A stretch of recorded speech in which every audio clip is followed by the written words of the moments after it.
Hello? Let's see if this stuff works here.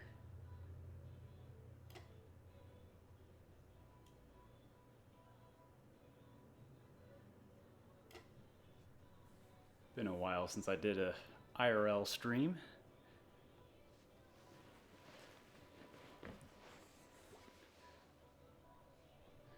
So we'll see how this works out. I'm in my living room right now, and I kind of disassembled my PC in my office to bring it down to the living room because I wanted to be able to assemble this 3D printer. But before we do that, I was going to try to do the enclosure first, since that would probably be a quick stream to do just to test out this setup. Yes, a little ping tuber.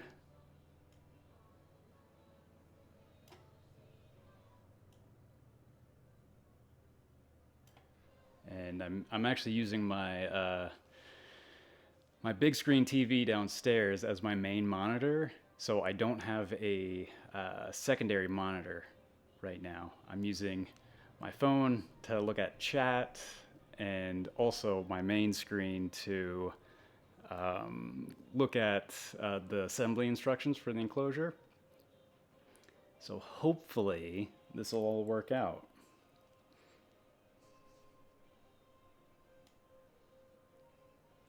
And I was going to set this up last night, but then I was like, I can do that later. So I just wanted to do maybe a 2 to 3 hour stream today just to see how this setup works.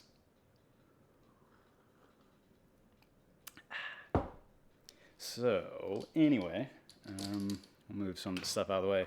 But I bought a Prusa 3D printer. Can't really see that.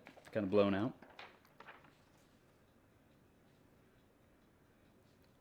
Yeah, phone is very useful.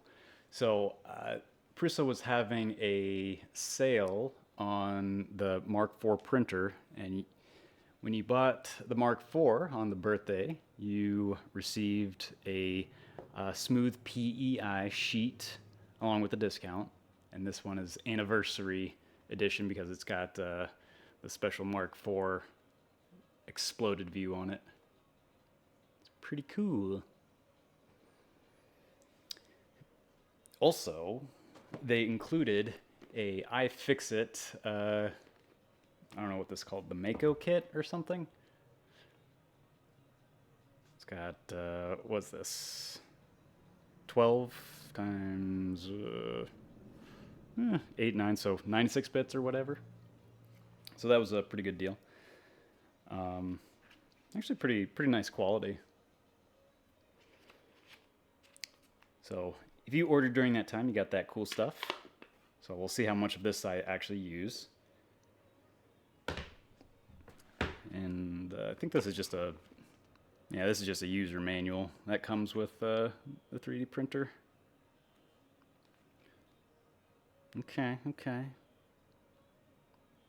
Ooh, it's got Wi-Fi on it.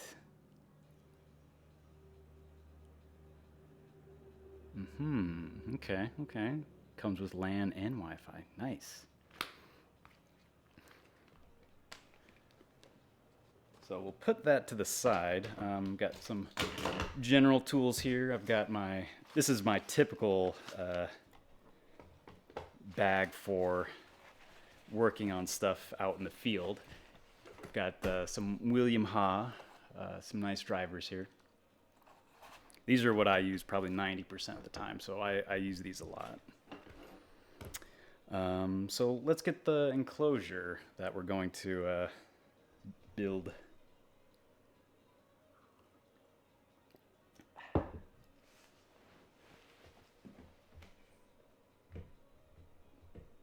to put this stuff out of the way.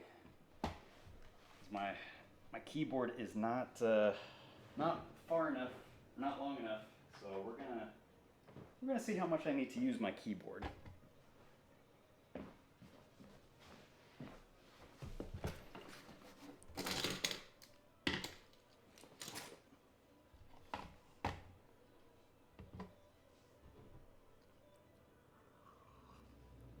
I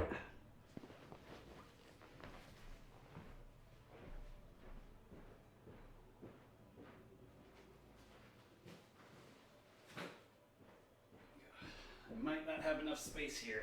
We'll see.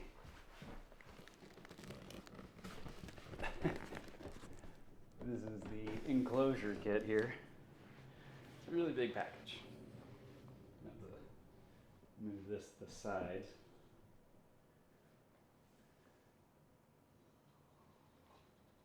Man, I don't have enough space.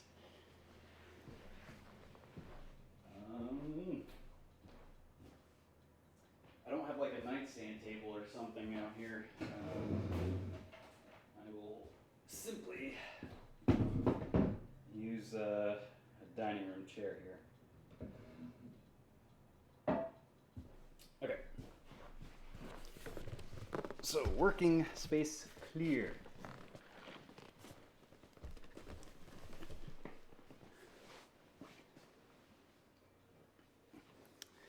So this is the Enclosure kit. So I've never ordered a Prusa before, but I have used them.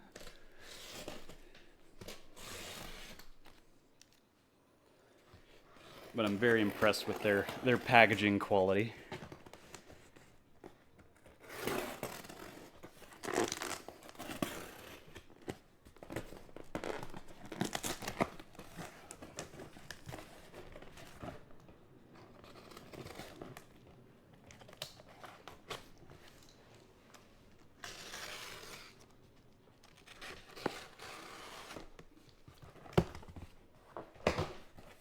You can't really see it right now, but my microphone is like right here. I don't know, right there. So I'm trying not to smack my microphone back here.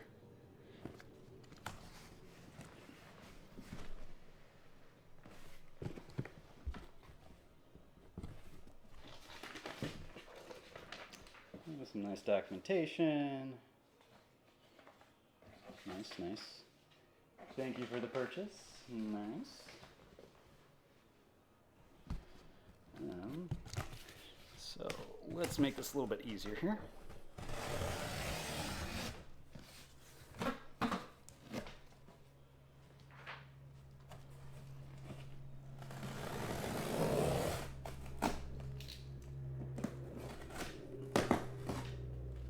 Just cut off the lids here.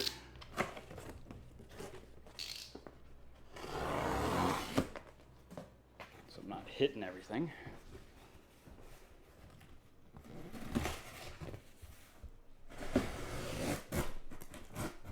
Sorry, microphone.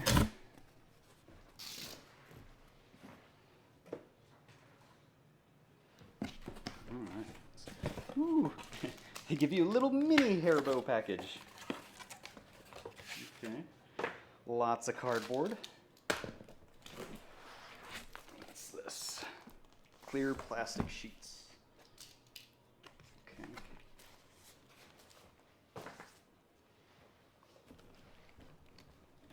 I'll eat these. Got the Enclosure profiles itself. Okay, that's really well packaged. Sorry, microphone. Oh yeah, oh nice. Look at those.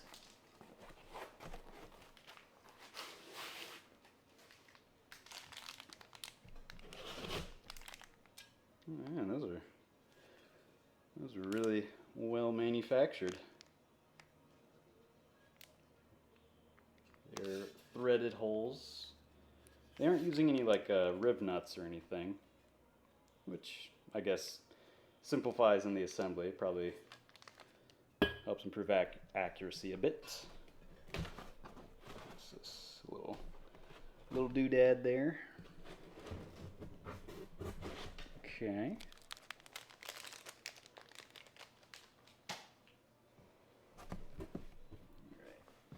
All right. Let me go to. Come on, don't fail me now.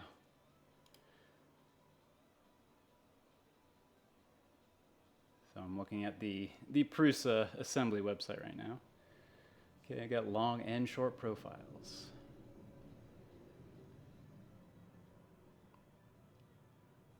Okay.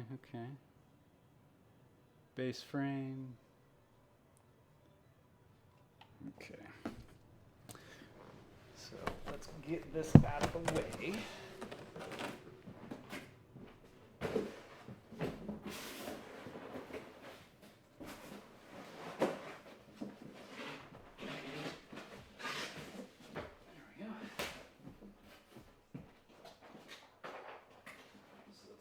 Comes with plastic parts, fasteners.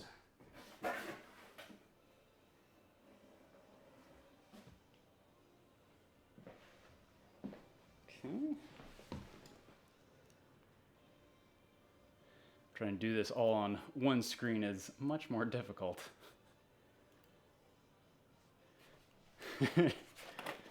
Howdy, AO. Let's see, we got our fastener kit here. See, these things are all so well labeled. Ooh, little pads. What is this? Don't know. Oh, that's a nice little convolute or something. I'm assuming this is what you would use if you had your plastic roll coming out of the enclosure. Okay.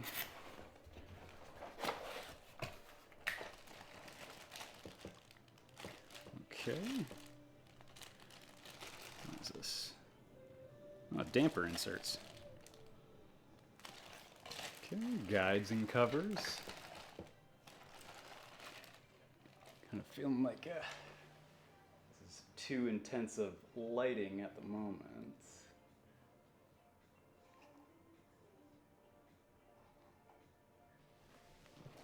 This is what. Hopefully, we can see a bit more detail here. Okay, nice. You got the, I think that's like the kickstand or whatever for the rolls. Okay. Yeah, this stuff is all really nice. Like, one thing I really appreciate about Prusa stuff is, like, all this stuff is, like, pretty much 3D printed, and they really lean into, you know, their printers make their printers. So I really appreciate that.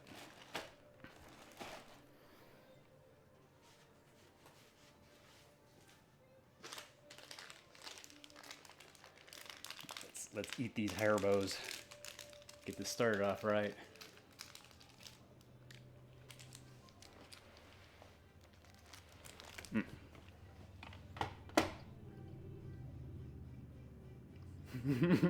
Karate dog. Not yet. Okay. Let's download the PDF.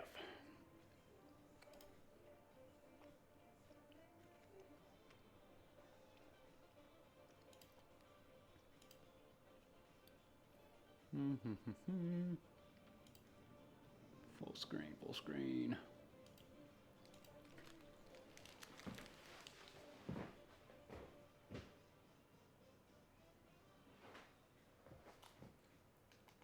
Gotta step over there for a second.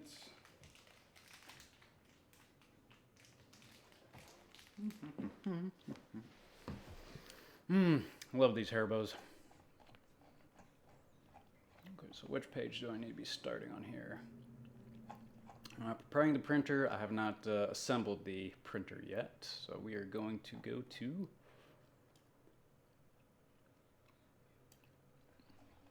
just assembling the frame. Okie dokie. So we need a 2.5 millimeter Allen key. Put these boxes to the side.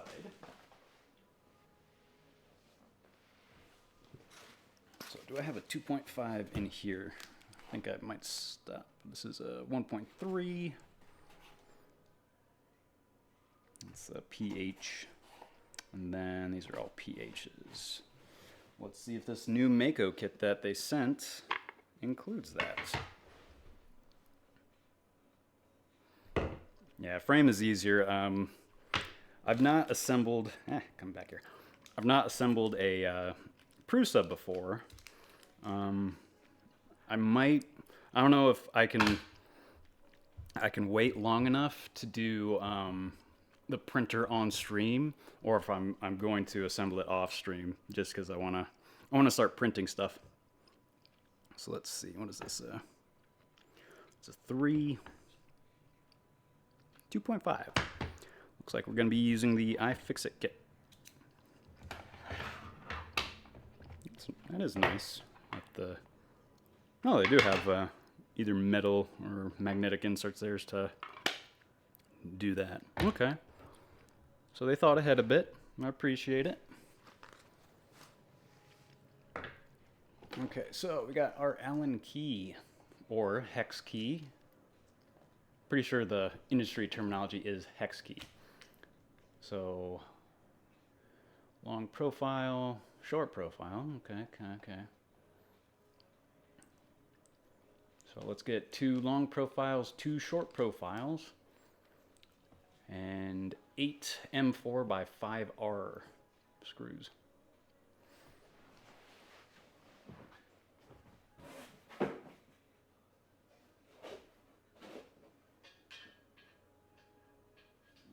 Long ones.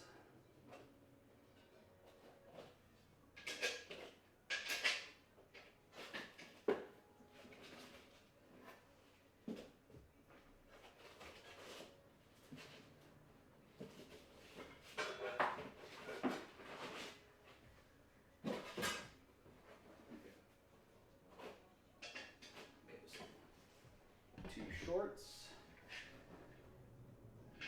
and 2 long pieces.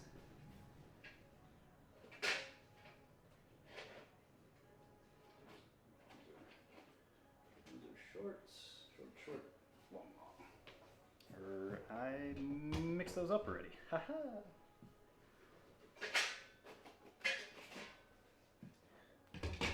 2 long. What? Are those just...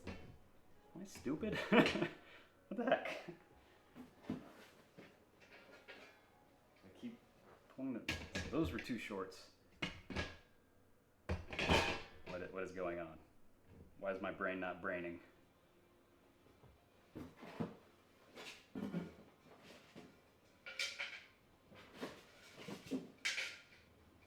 All the same.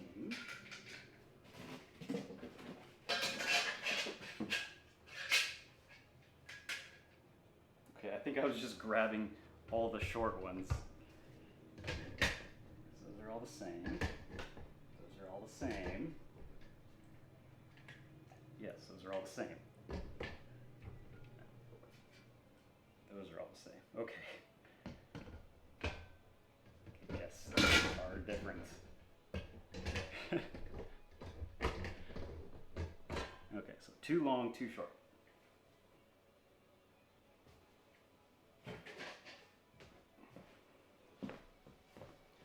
I hate when that happens. Okay, so we got 2 long and 2 short. Come on, mouse. Okay, and then M4 by 5Rs.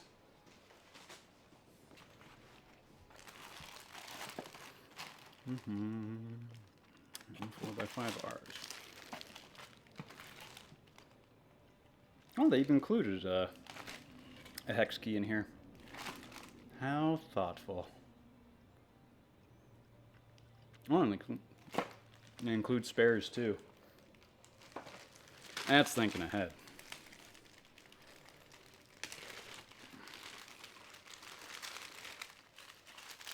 Okay. M3, M3, M3, M4, 5R. Okie dokie.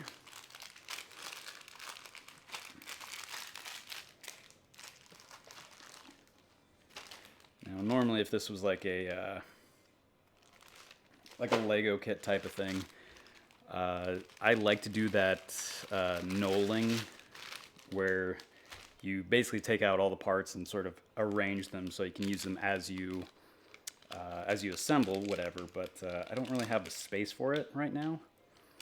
So we're just going to, I don't know, raw dog this.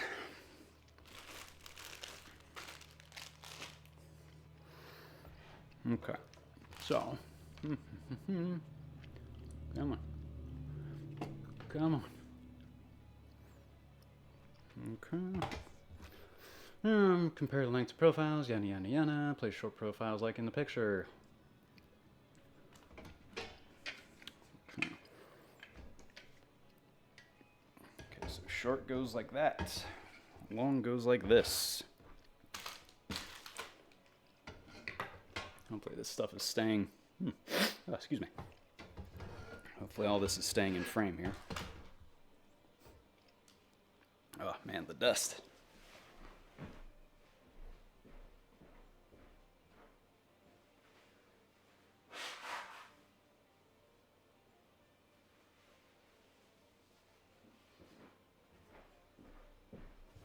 Excuse me.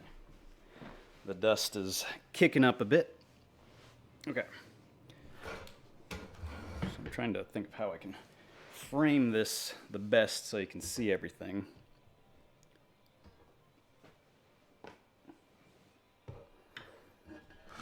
And hopefully also I have I'm not wearing my headphones right now, but I have the music coming through my my speaker bar, so I'm hoping that's not getting picked up too much by the microphone. So I'll review the VOD later. Okay, so should I get kind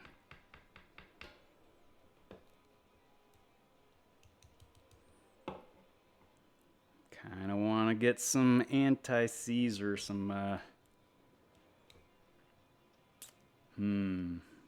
do I want to get some blue Loctite? Because this is going to, all the little micro vibrations of the printer and the steppers, I feel like this is going to, loosen up over time. So I might want to grab some Loctite for this. Questions. Too Loctite or not too Loctite? I only want to do this once, so I will be back quickly, to grab my Loctite.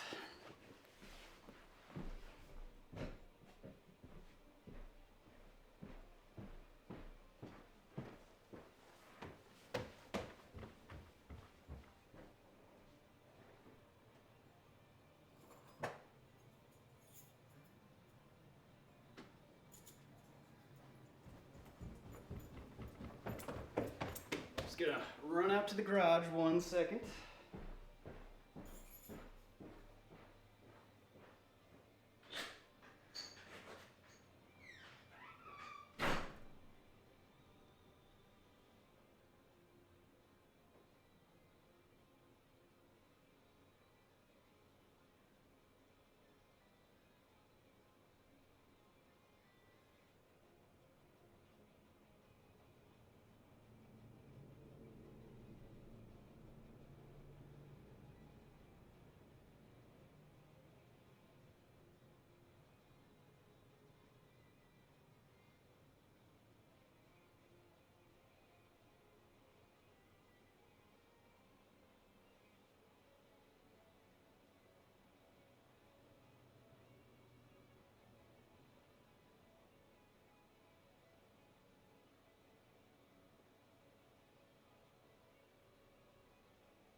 probably hear the squeak of my shoes. I brought some other stuff that I think I might need, but probably won't. Straight edge, some 1, 2, 3 blocks, files, my other WeHa drivers, some files, and my Loctite, what I was originally going for. So let's see, we got 641 retaining compound and 242. So if you are assembling anything, it is generally a good idea to add some Loctite. So I don't know how well this is showing up. This is Loctite 242, which is a medium strength thread locker. And if you plan to disassemble it, blue is usually, or blue or medium is a pretty good choice to use, so it doesn't get locked in place, but it's still going to resist vibration. So, is there any left in here? That's probably a better question.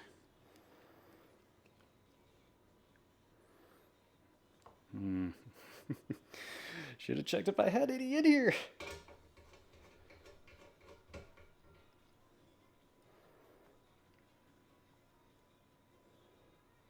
Yeah, there's probably going to be enough in there. Not going to fully tighten it, as you do.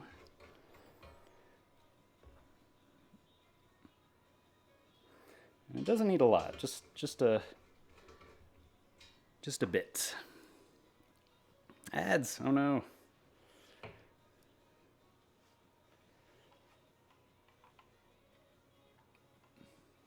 Okay. Zoom out on the profiles above it, current expand the best shot. Use the same procedure, blah blah blah.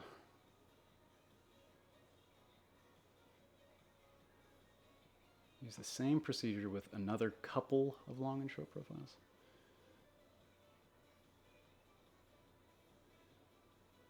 So together some 4 or 5 Rs.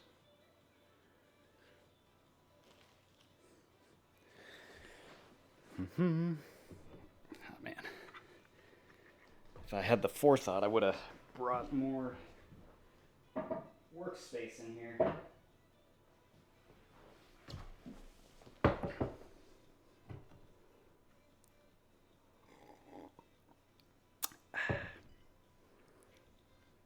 So just snug those up a bit.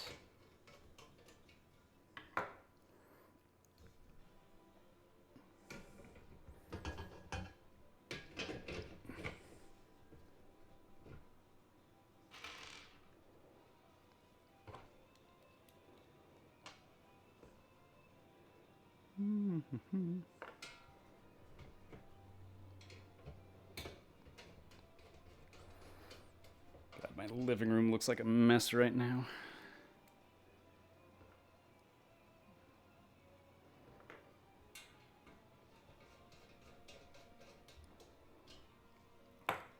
Okay. So blue.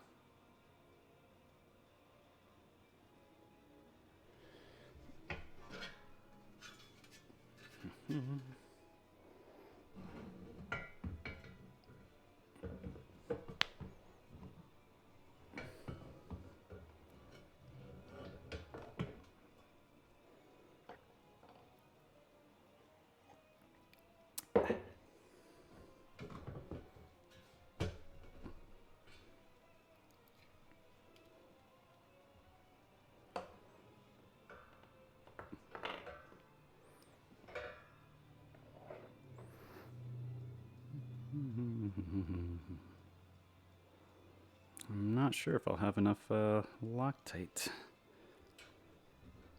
Well, we'll see what we can do.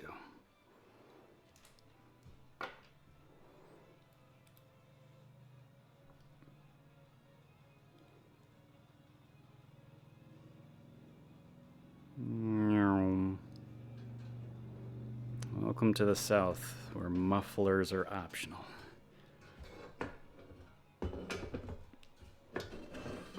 Man, this frame is freaking huge.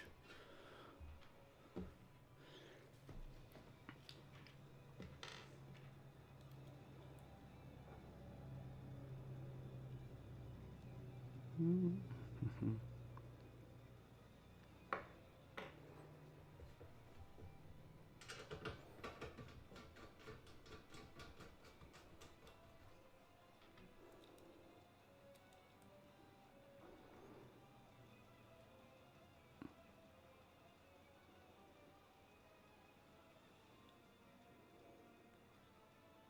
on. There we go.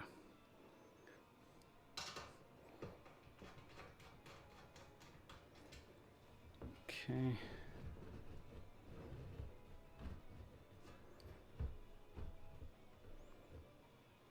I'm not sure how square this table is, but it's a pretty big frame, isn't it?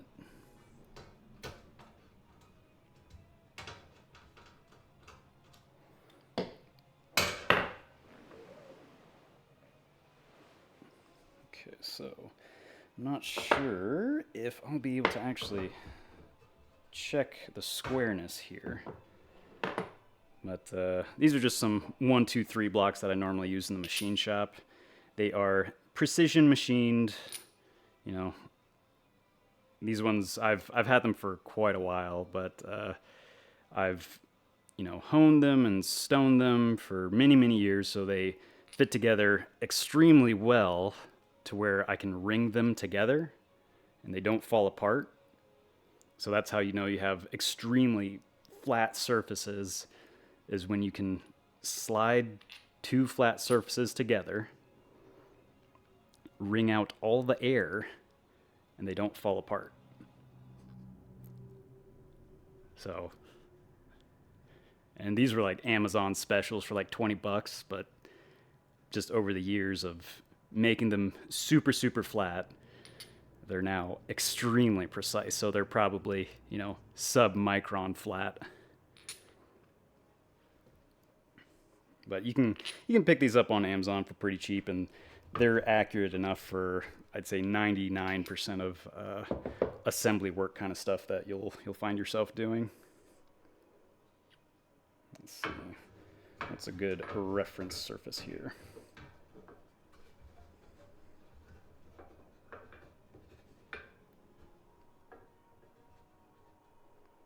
Yeah, looks pretty square.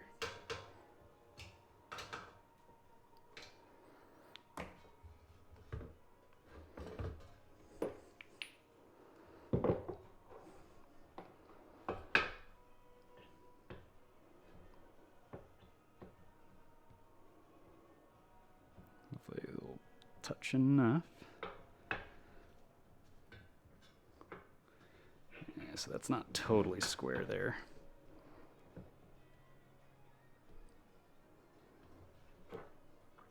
Probably easier if I flip this upside down, but then I can't access the screws.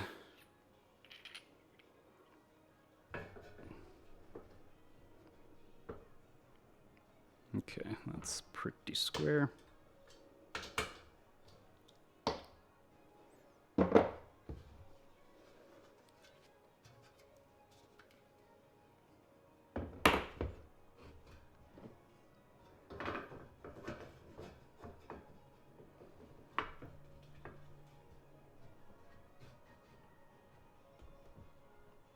Okay, that's pretty square. Snug those up.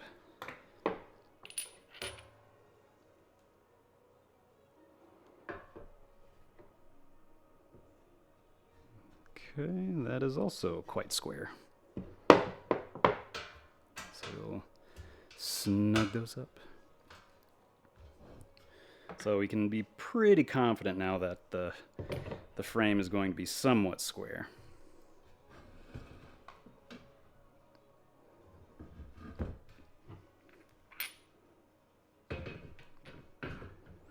Don't know how square the outside profiles are to the inside. Okay, that's not bad. Okay.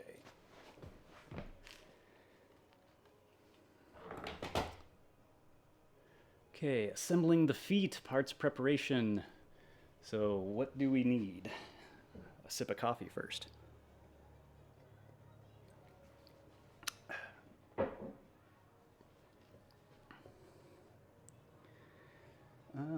So we need, looks like these here, and then M3 by 12 screw.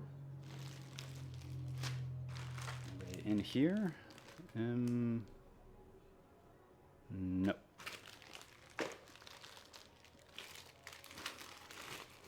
They are M3 by 12s in here.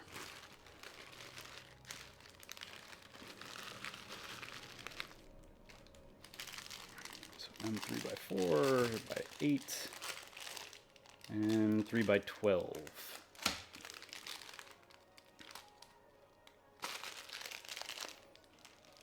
And what else? Oh yeah, M3N nuts. M3NS?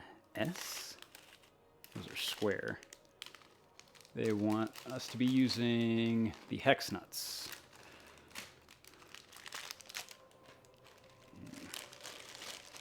So I do have some spares out here.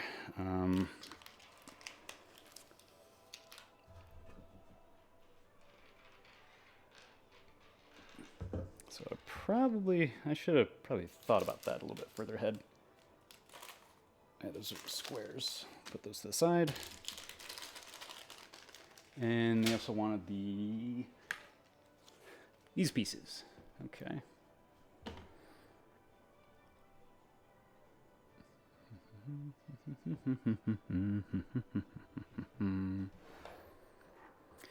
Okay, so foam pad set. Feet and bracket installation.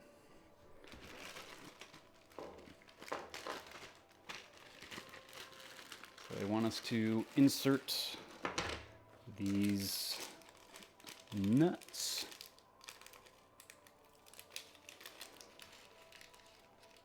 into these here.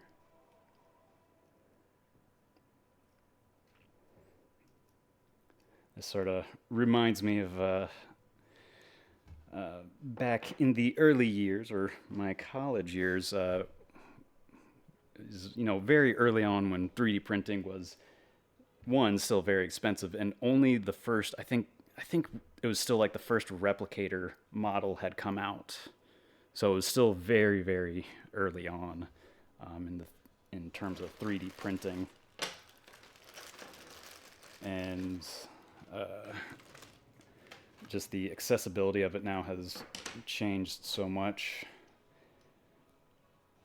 And one of the things this reminded me of was when we wanted to insert nuts and stuff into parts for threads and whatever, we would have to manually stop the print and put these nuts in while the printer was printing. So that's kind of what this reminded me of. Okay. Okay, so we got those. Place the base assembly on top of the original cardboard, blah, blah, blah, blah, blah, blah, blah. See the correct orientation of the base. The metal thorns must be facing up. I'm assuming they mean these little bits down there. So then we'll use the 12s. So let's put those back in here so we don't lose them. Put those over there. You have like a trash can just waiting for this stuff. So they have, so I believe they should be like that. So this should be facing this way, and then these face towards the inside of the frame, because it does not look like you can actually screw that up. That's actually nice. That's where we take these. So we need, what, 8? 1, 2, 3, 4, 5, 6. 1, 2, 3, 4, 5, 6. 7, 8.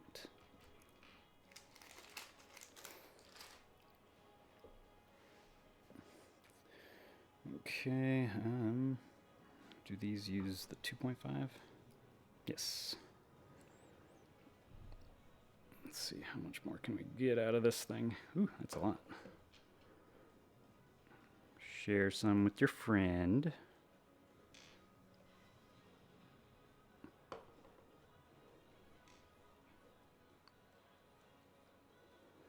Once again, with Loctite, you don't need much. Just a dabble, do you?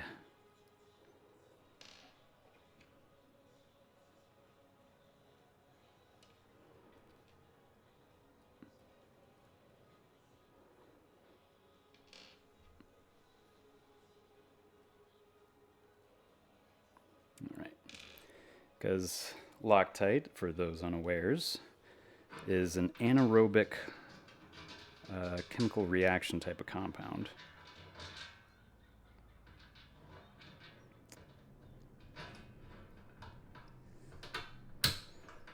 Meaning that in the absence of oxygen, it will create a chemical reaction. So whenever you thread something together, come on, depth perception.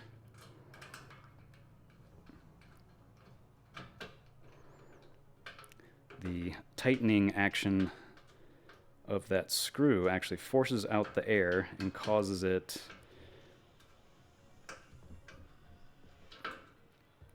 to become anaerobic.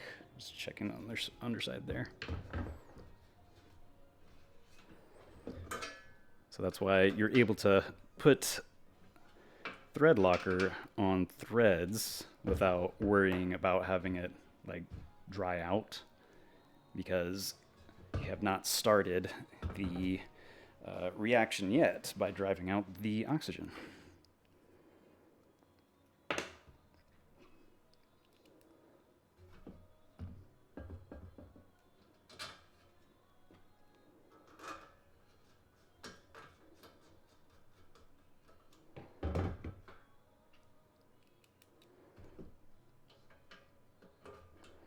Come on, depth perception, where is it?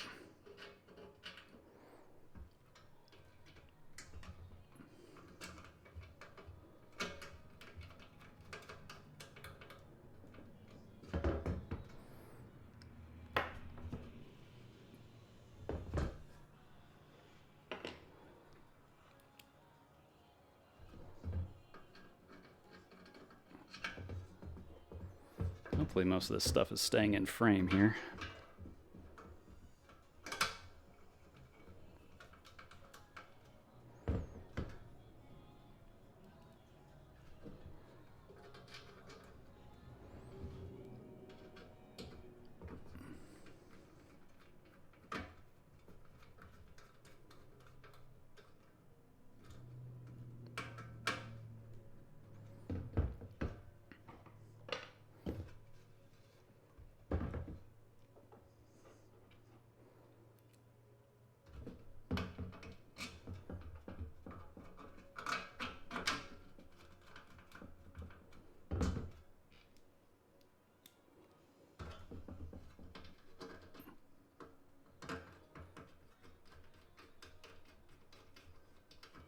Come on.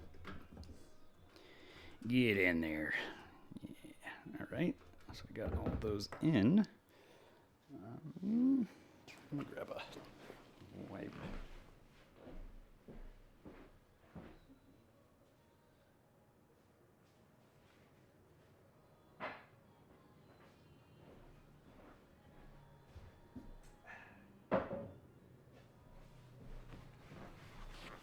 Just wipe up this excess thread locker from my table.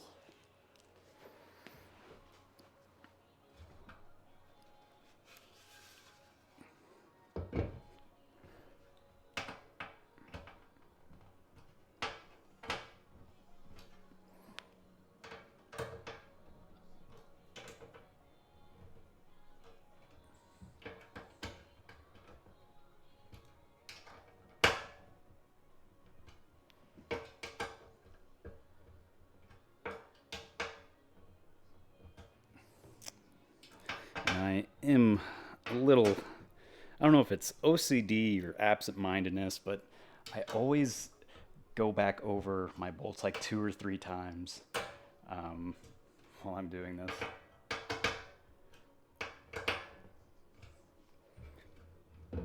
Okay, so since those are on now, helping reinforce that, I'm also going to make sure that those are fully tightened now, even though I think I fully tightened them. It's never a bad idea just to double check.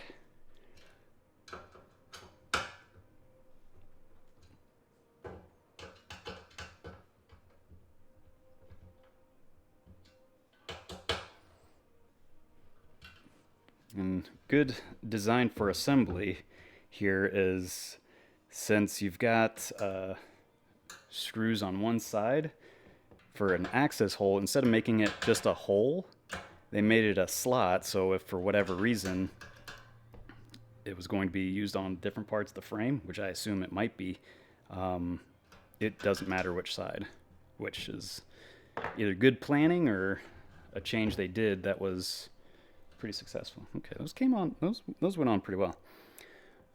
So then let's see, blah, blah, blah. Secure all parts. Proceed the same with the remaining feet brackets. Turn the frame so the feet brackets are facing up. Okay, and then we can push the pads onto. Glue 2 anti-vibration pads into each foot pad. Okay, so these are self-adhesive.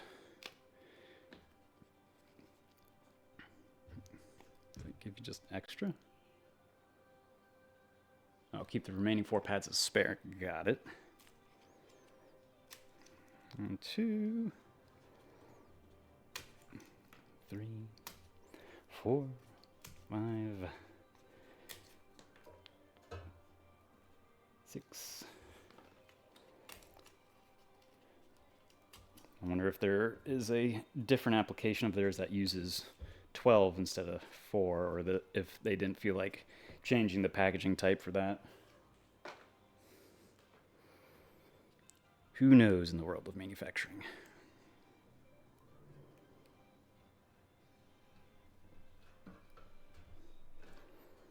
Because at a certain scale, I'm sure there is a break-even point where it's like, okay, maybe we should specifically manufacture something for this.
All right, feet pads done.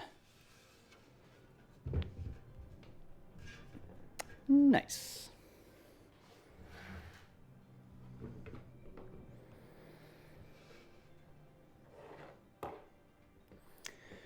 All right, turn the frame on its feet, blah, blah, blah, blah, blah. Assembling the bottom panel. Okay, so we need M3x4 screws. So those are M4s.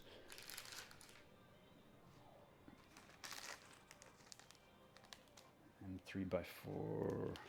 No, those are square nuts.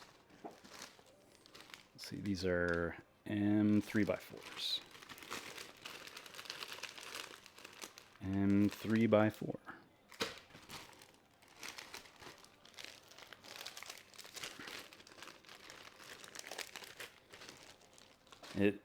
It might be too much work in the future. Oh, hey there, Mimsy. this is not the prototype, but now that you mention that, I could make my own custom keycaps. Honestly, I don't think this particular printer would have the resolution. I'd probably need a resin printer to do keycaps well.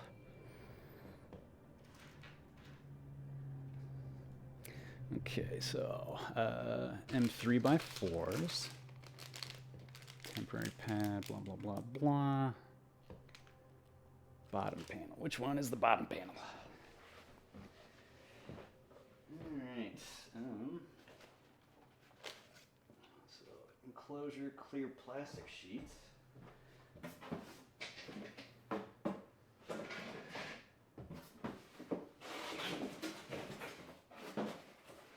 Yes. Ooh, that's a beefy bottom panel. At least I think that's the bottom panel.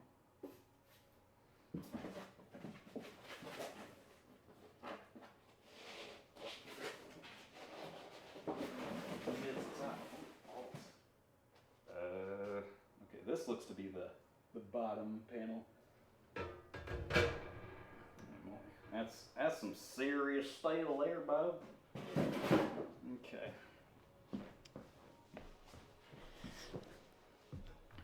Okay, so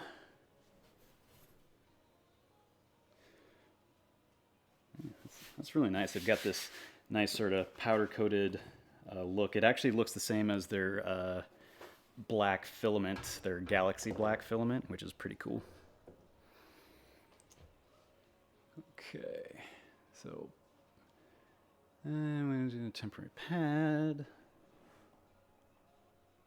Okay, so they want it to prop up this. Well, I've got some 1, 2, 3 blocks that can do that.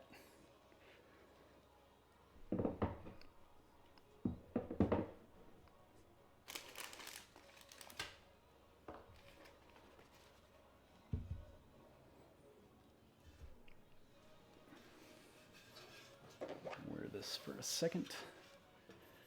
So they want this piece to be like so. And then, let's see. Place the bottom panel in the cardboard box. Place it so that it is in the center of the panel. Correct panel and frame orientation is crucial. Follow the correct procedures and look carefully at the orientation of the parts in the cutout.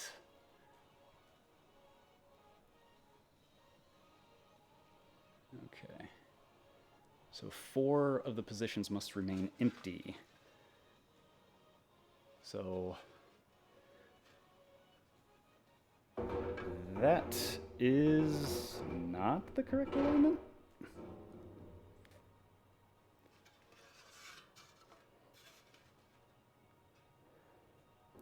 That is the correct alignment. Excellent. Okay.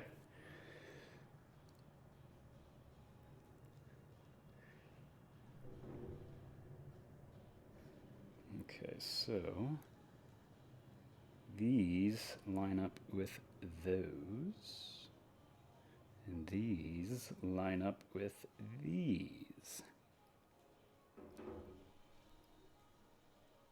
Sort of. Okay, so note the V cutout in the front of the L cutout on the right. That is a odd way to say it. So that is the L, that is the V.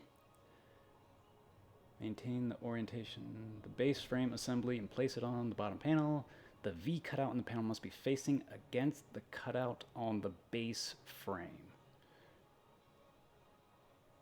V cutout in the panel must be facing against the cutout on the base frame. I'm assuming that's this feature. Okay, and then let's see, these holes. So this hole, this hole, this hole, and that hole. must remain empty. I'm assuming that's what the printer will bolt to. So, let's see, we got 40 pieces in here. We need 16. 1, 2, 3, 4, 5, 6, 7, and blah, blah, blah, blah. Whatever, I'm not counting those.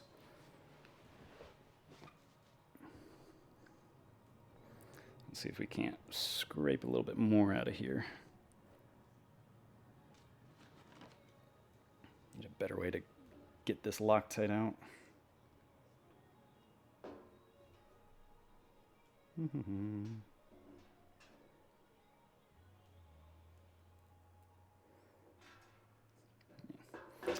Note to self, buy more Loctite.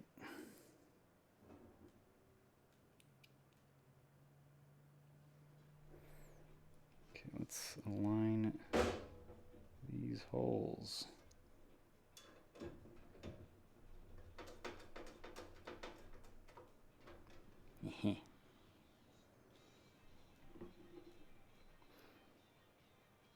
Ads, oh no. Well, don't worry, we'll still be doing this.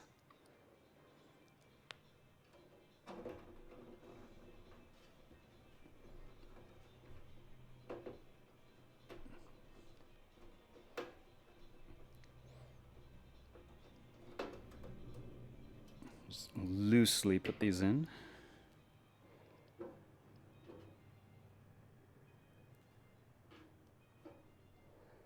So during ads, I will be putting Loctite on bolts.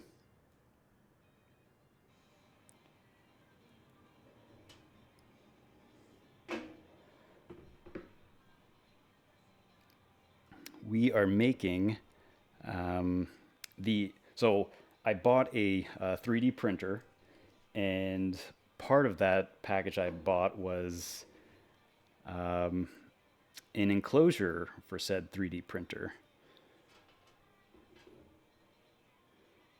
So I figured I was going to do a test stream today to see if this this streaming setup would work out, because I actually took my computer from my office upstairs, which is normally my streaming computer, and I brought it downstairs so I can use my big screen TV as my main monitor, and also be able to have all the room I needed, because clearly I was not going to have enough room to do this in my office, since normally my little IRL crafting area is probably, you know, like this big. So I had to adapt and improvise, or whatever the meme is there. 2, 4, 6, 8. Damn it.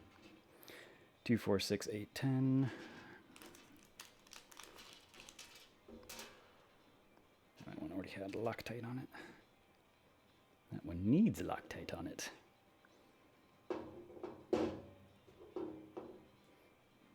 That's a lot.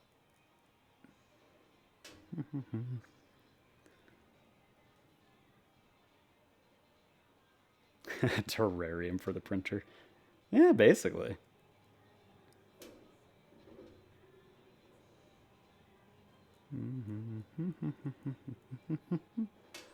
Okay, so 2, 4, 6, 8, 10, 12, 14. And then I already put 2 in, so that's enough.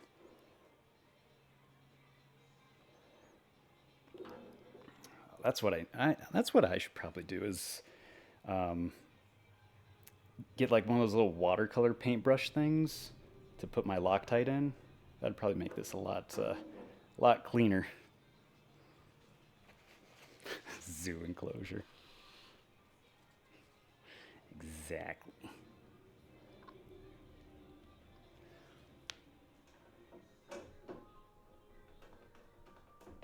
Oh man, those just fall right into place. It's almost like we made sure the base was square before we started assembling this.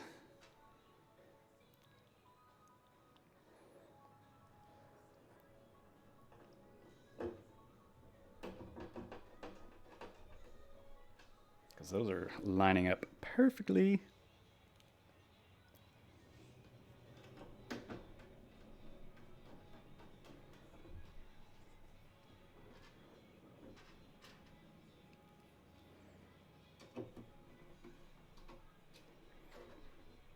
Okay, so we've got the four corners lined up. So since, as a general rule of thumb, when you're assembling large stuff, you want to sort of attach it in the farthest corners first to help make everything oriented correctly. Man. I'm just happy that that squareness came together.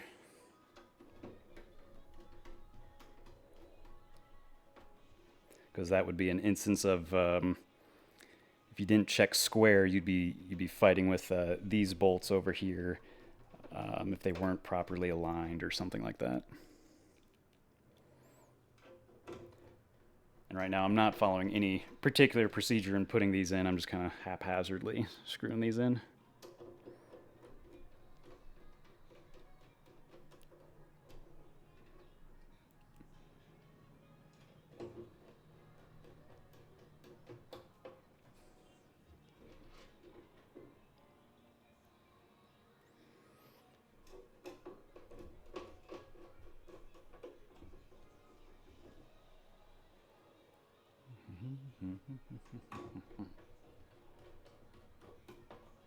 All right. Well, went together surprisingly easily. So then we can tighten everything since everything lined up the way we wanted.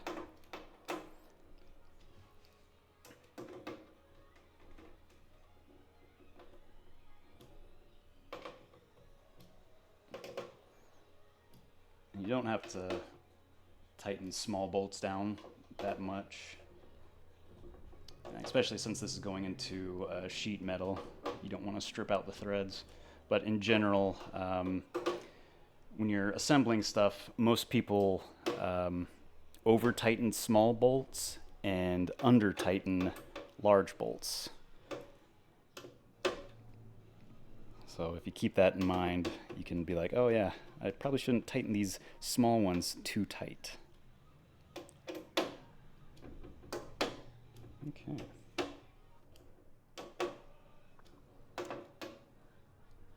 And that's also why you see most problems with large bolts falling out, but not small ones.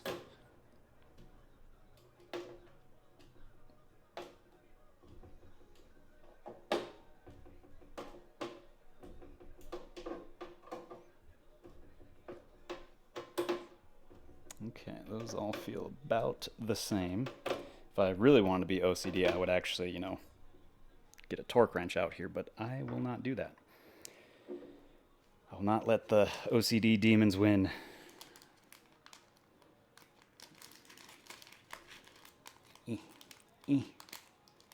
Get back in there. Oh yeah, that's what I was going to say earlier, was if they want to be very Lego-esque about their packaging for bolts, is what Lego does is they only put the required amount of fasteners or pieces in the bag for that particular step, so you aren't left with this pile of hardware between steps. Wipe off this Loctite.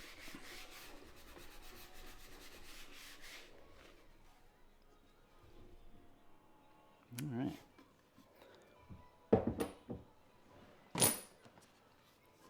Oh, that's a big one. Whew. Hopefully that doesn't blow out the black levels there. Blah, blah, blah, blah, blah. Installing the anti-slip dampers. Parts preparation. So I recognize those parts as these little guys.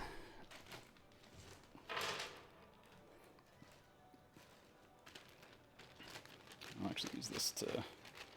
whatever. I'm not going to worry about it too much. So I've got those. So we've got these.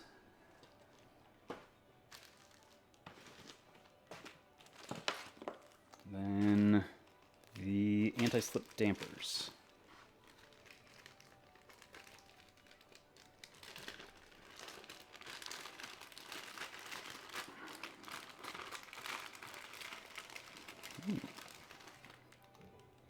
Nice little rubber bits there.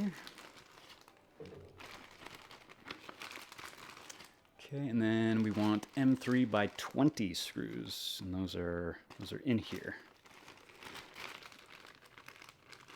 supposedly. They come with magnets too. Yes, they do. Get.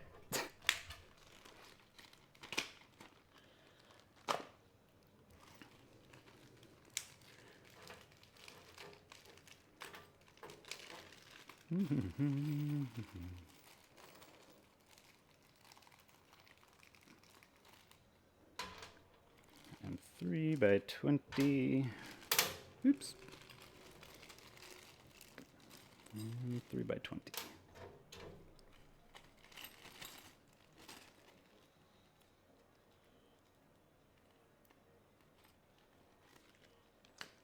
Put those to the side. Let's continue on.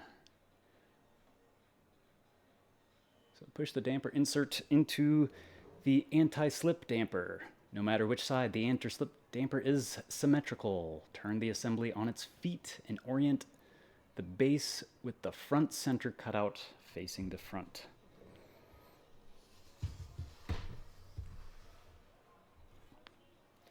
Okay.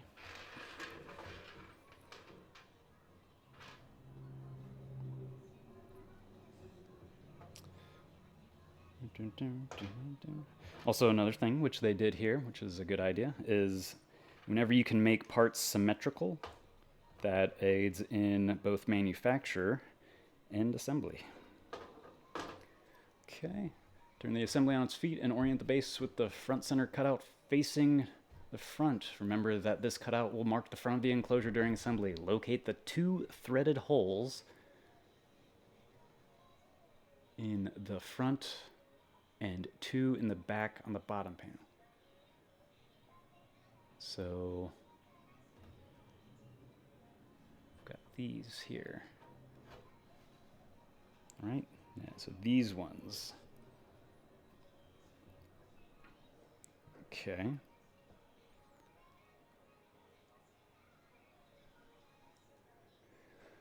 Blah, blah, blah, blah, blah, blah, blah. Place the anti-slip damper on the threaded hole. Insert the M3 by 20 screw into the anti-slip. Okay, so they are supposed to go in like so. Those are a little tight. So what? How far? So they sit flush there, so I can probably put some Loctite on them after. Possibly? Yes, maybe? It'll probably be easier when these are out.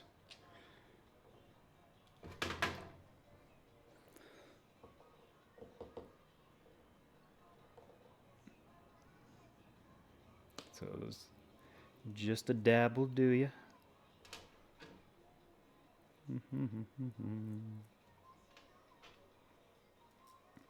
Since these will be seeing vibration from the printer directly, these are probably more important to have Loctite than any other part of the enclosure.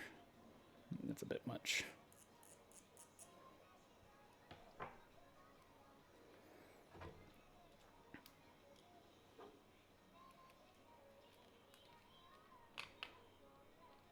There we go.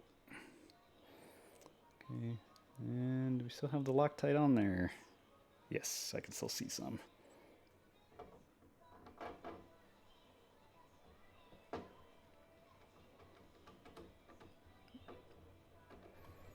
So does it say to compress these at all?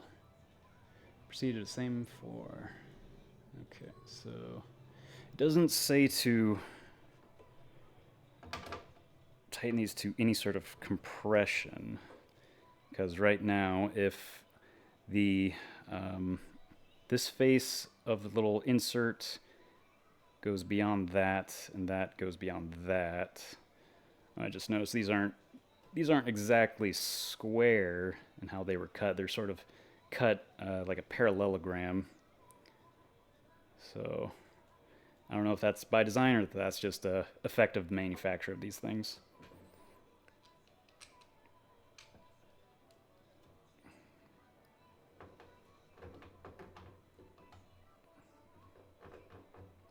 I'm going to say it's part of the manufacture process, and that you can't get a truly square cut on a foam piece.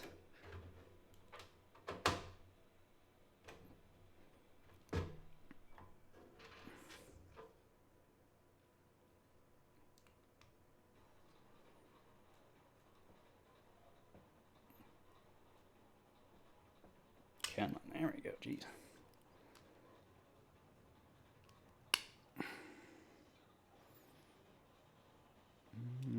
That looks like it wiped off the Loctite.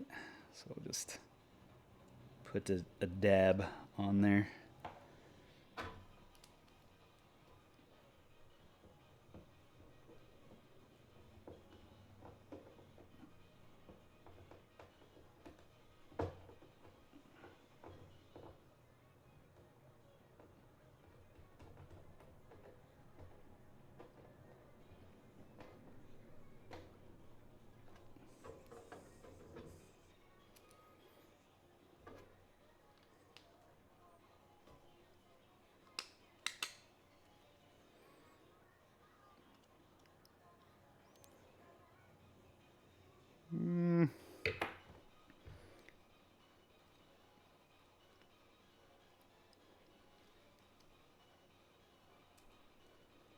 Yeah, man. Take the Loctite. Yeah, there we go. What's that line that Louis Rossman always says? Bigger the glob, better the job.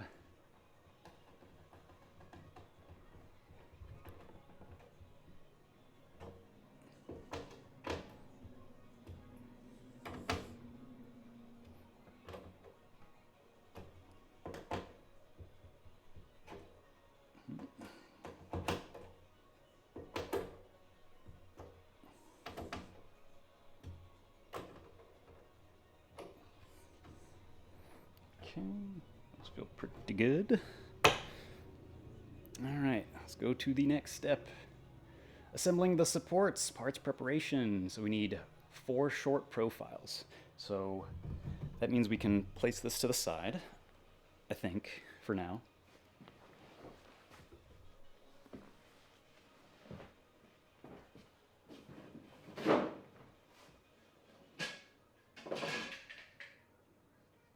One, two, three, four.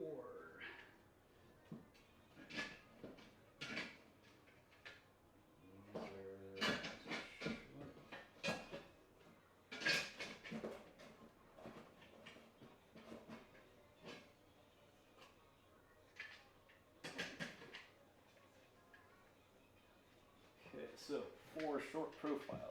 So 1, 2, 3, 4.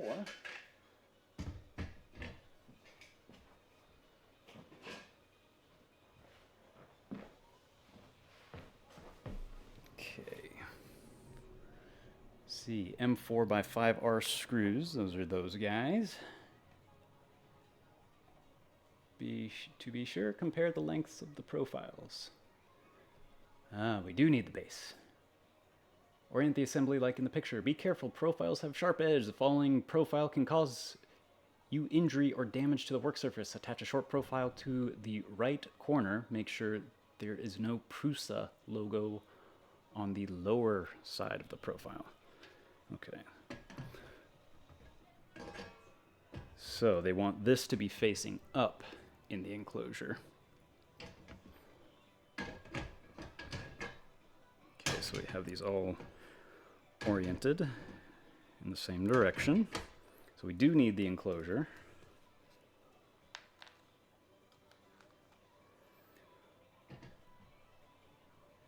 Oh man, I'm taking up like so much space here.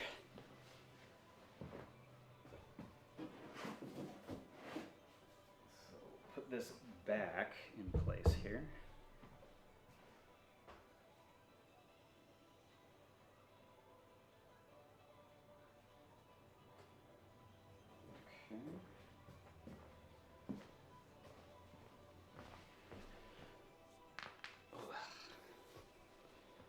Okay.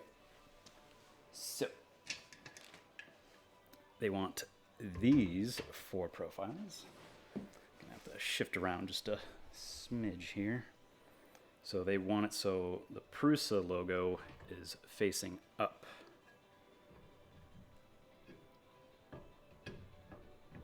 Okay.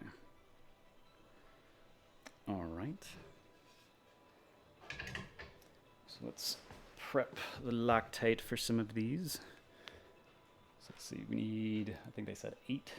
Because 2, 4, 6, 8, 10, 12, 14, 16. 16.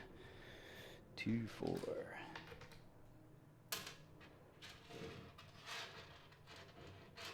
2, 4, 6.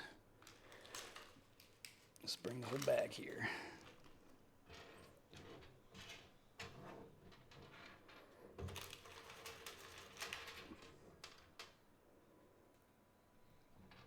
Eight, 10, 12, 14. I can't count.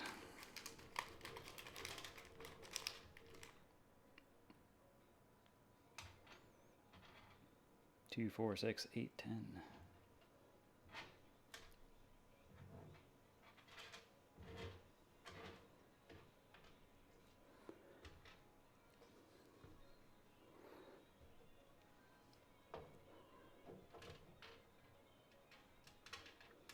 Being a little OCD here.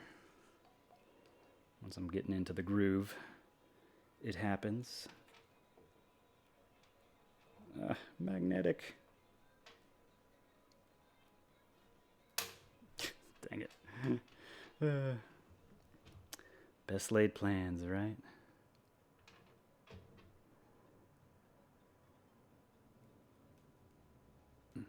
Mm-hmm.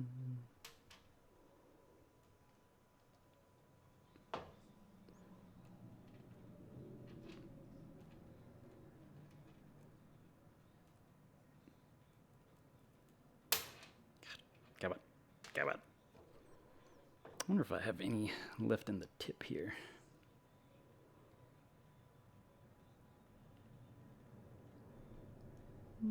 Just a bit.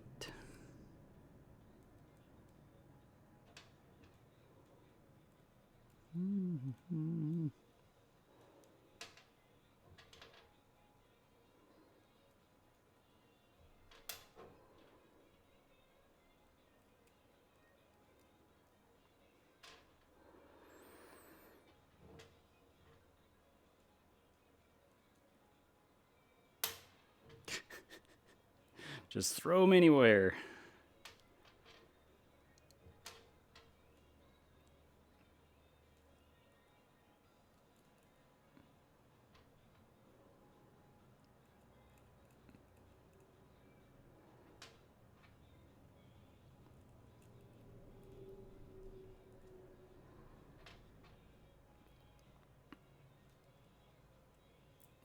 Okay.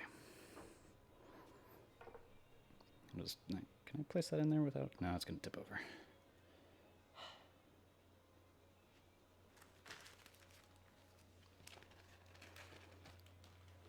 Okay, place that there. And then I can wipe my fingers off here.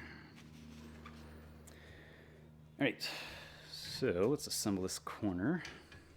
Make sure we have the Prusa logo facing up, not down. They were very, very clear on that. They want you to know it was a Prusa.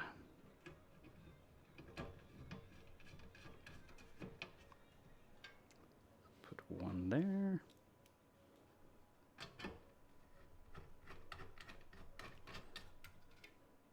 I mean, Prusas are pretty iconic. They're bright orange 3D printed parts. And it's got the very maker aesthetic, if you will.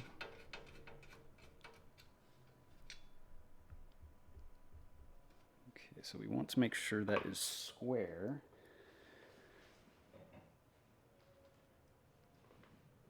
So we'll have to try and pick up a datum here. Or try our best.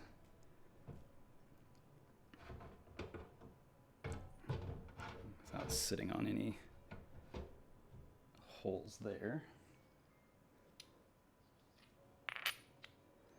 I'm not sure we'll have the range here.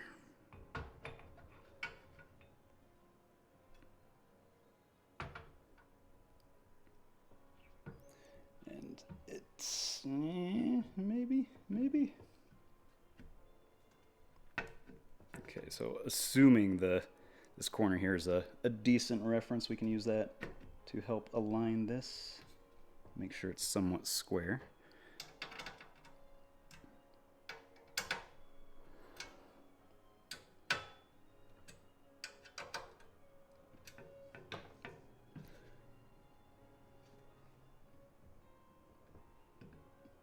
Yeah, there's some flex in it, so we can't be 100% confident that it's going to be, absolutely square.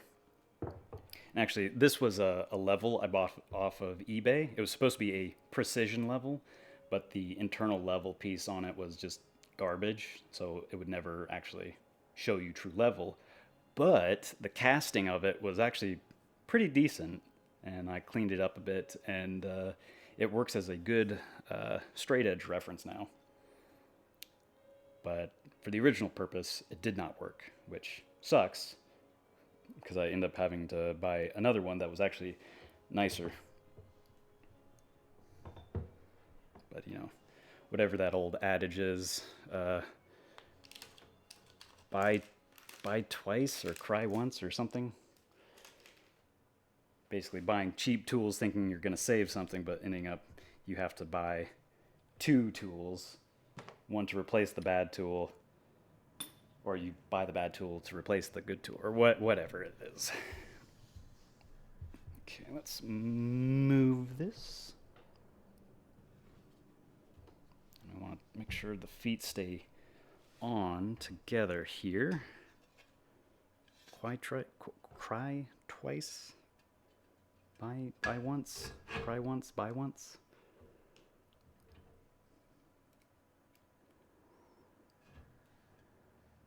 Cry twice. Buy twice.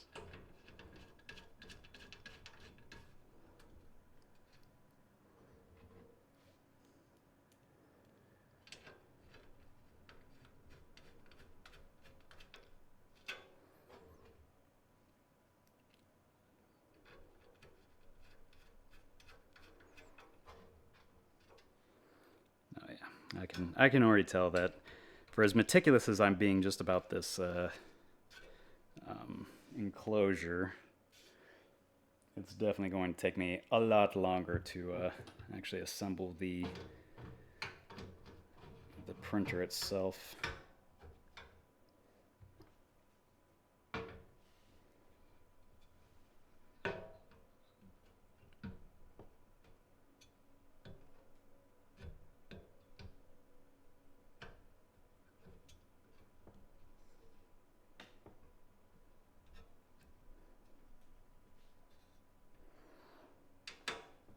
Trying to make sure this is as square as we can get it.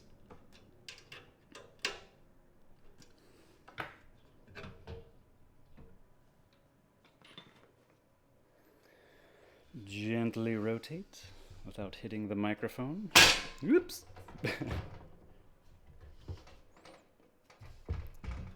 Pay no mind to that. Holy balls, this thing is getting huge. Gonna have to find a decent spot for this in the shop.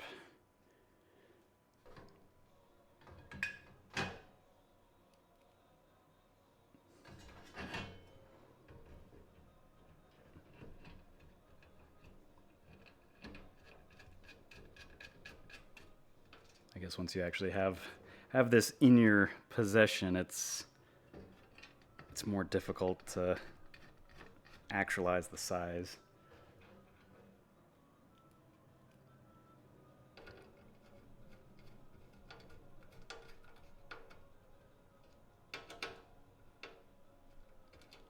sure these stay loose.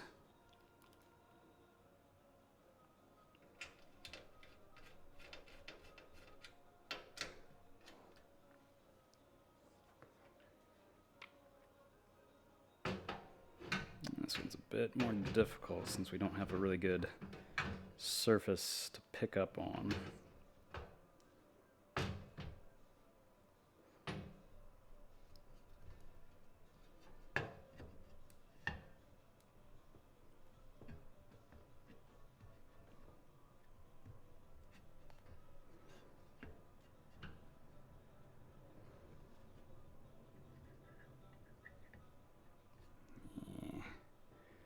Not sure how well that's going to do.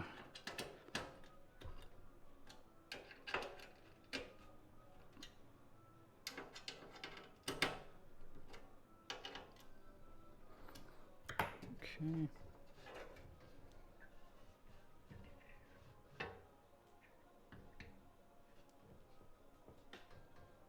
Okay, that's about as good as we'll be able to do there. Rotate again. Holy moly, this thing's huge. I know I keep saying that, but I didn't realize how huge.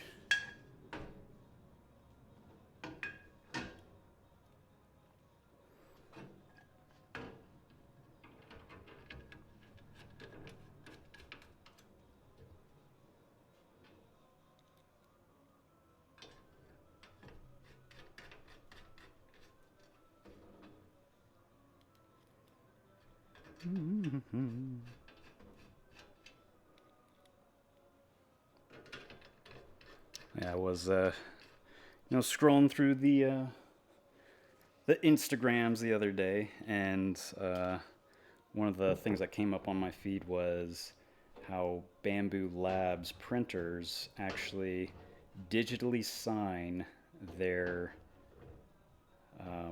filament rolls. So if you try to use unbranded filament rolls, then I think the printer wasn't going to work.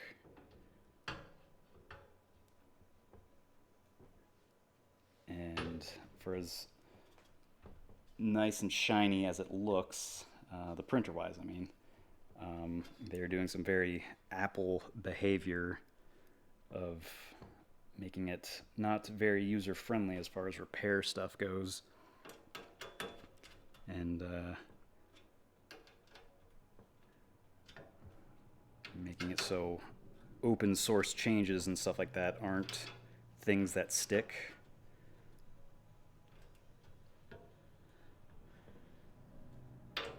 So they had in the actual spool itself, it had an RFID tag, and that RFID tag, it has helpful information in it, like what kind of filament it is, and all the settings, the expiry dates and stuff like that. So from just a integration standpoint, it provided some benefits, yes, but from a consumer standpoint, it was very anti-consumer, mainly because if you tried to, try to use a different spool and like just rip the RFID tag off and put it on something else, somehow it would know, I think. And also, if you wanted to change the values, since it was digitally signed, it would be no longer valid if you tried to change the values in like a hex editor or something.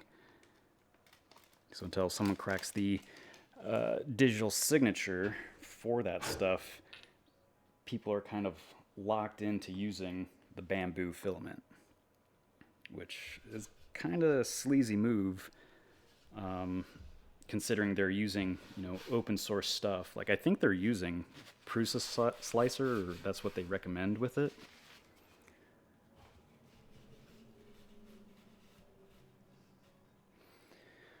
All right, next step.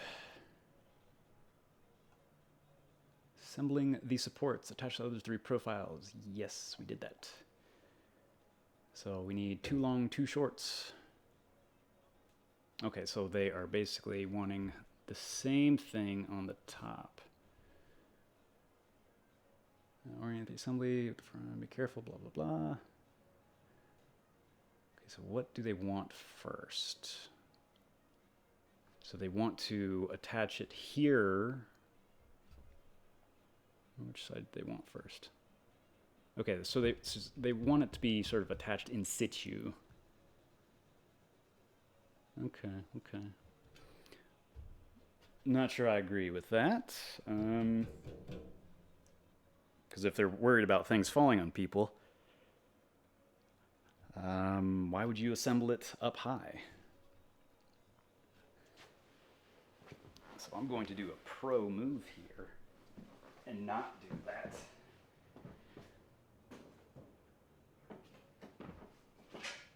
I will instead do this. I will assemble it as one sub-assembly.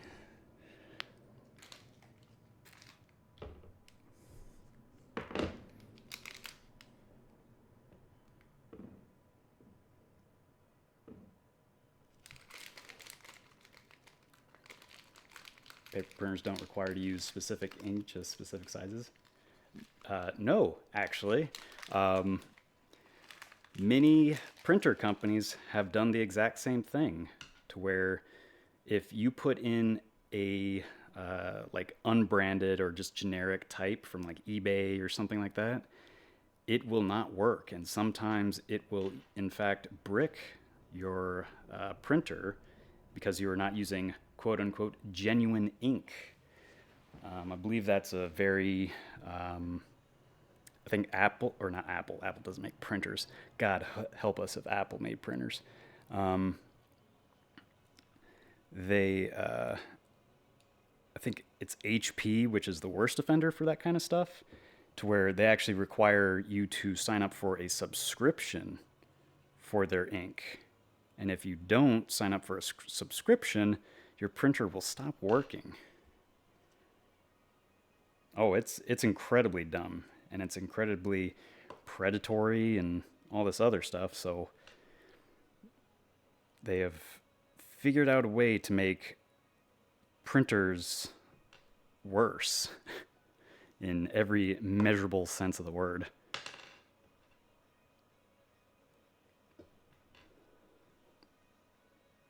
I'm pretty sure they've got a class action lawsuit against them for just that kind of practice.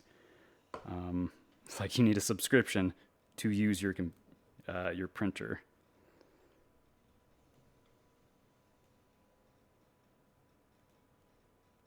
Oh yeah, that was another thing HP did, was if your combo printer or whatever ran out of ink, it would not allow you to scan documents. Just like, oh, sorry, you don't have ink. You can't scan or use any of the other functions of the printer. So, GG, pay us a monthly subscription.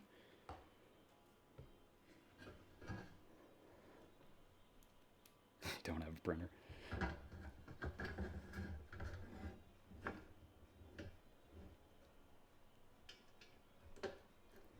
Yeah, phones have scanning ability right now. Yeah, I mean, that is true, but at the same time, why do you need to scan anything anymore? It is 2024. If you can't do the majority of what you need to digitally, it's like, what are you even doing?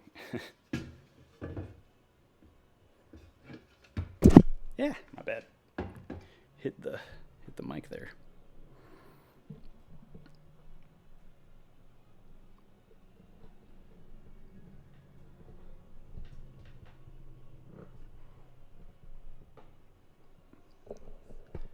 There we go. So I was doing some work, some contract work for a company, and I think I've talked about these guys before, but they're a legacy manufacturer, and that's like not an exaggeration. They still have paper drawings for everything they do. So like, if you want to have someone review a drawing, you have to print it out. If you need someone to sign a document, you have to print it out. And then you have to scan said document. It's like, you guys are 50 years behind the curve. And you wonder why your processes are inefficient. It is maddening. As someone's like, I bought my car, I bought my house, like things that are like, big deals. I bought all that stuff digitally. Like I didn't have to sign a single document that didn't use like a e-verify or e-signature or whatever. And they're just so behind on the times. It's painful.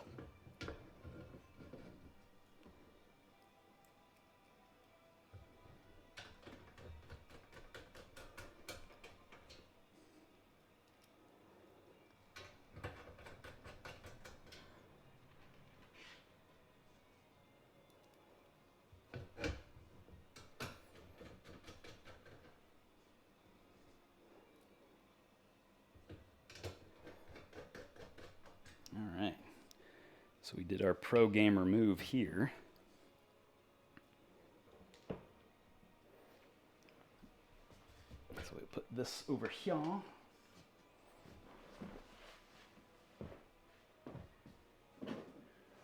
Bring the enclosure back.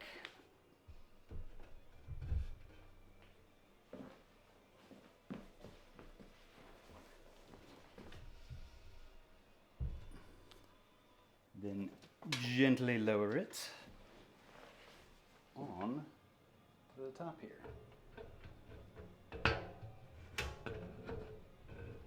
Let's see how well this works out. I'm not sure if any of this will be in frame. In frame, get it?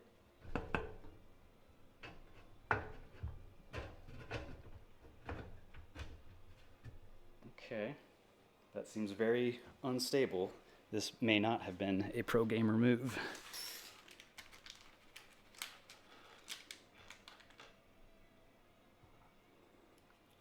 Build a whole table.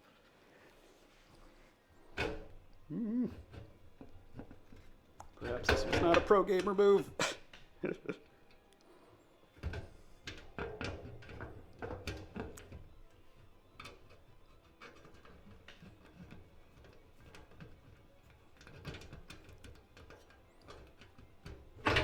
Yeah.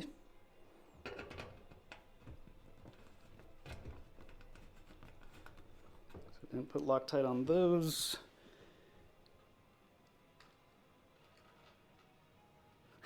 Built a whole table. Gotta go to the side here.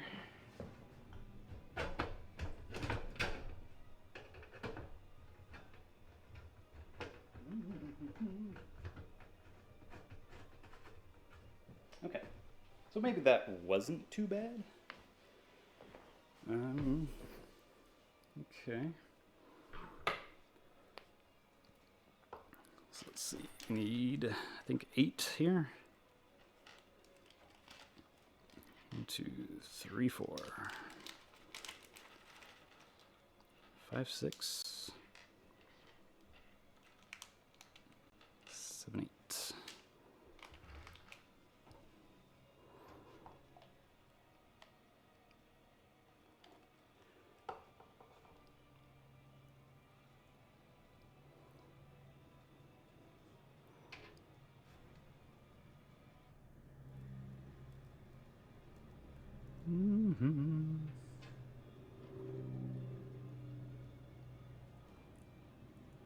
I'm almost going to have to stream the 3D printer build now because I've got my entire computer set up down in the living room, and it would be, I don't know, it's a lack of motivation or whatever, but to just undo all this setup just to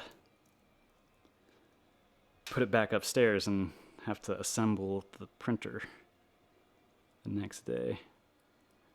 I don't know. It'll probably be a long stream if I assemble the printer on stream. or a long stream, I should say. But I am glad that this kind of worked out.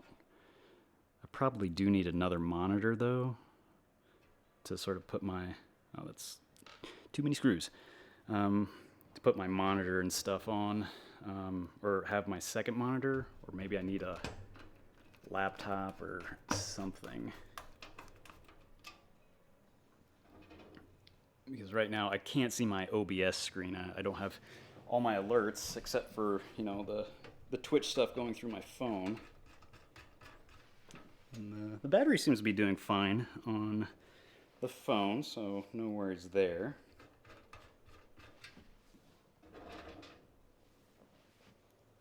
This is probably too big for you guys to see anymore, honestly.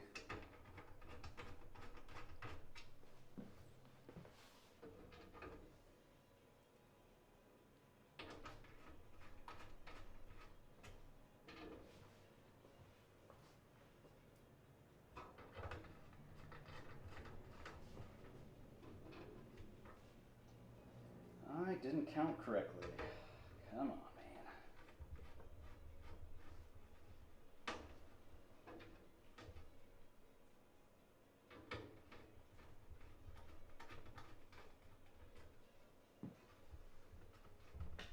Man, this thing's that's a pretty stout frame, if I do say so.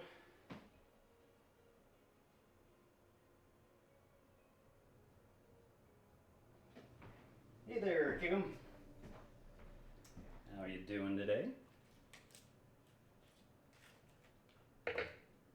We are assembling our printer enclosure at the minute. I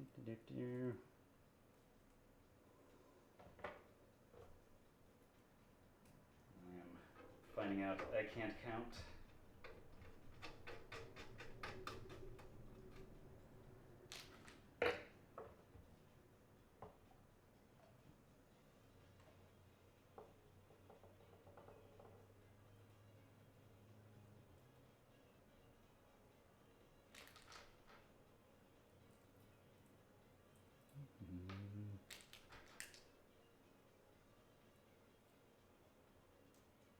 Yeah, man.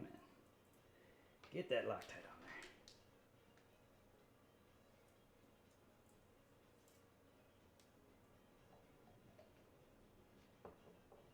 Could have sworn I had bought some Loctite, but I'm not gonna be bothered to go through the garage right now to look for it.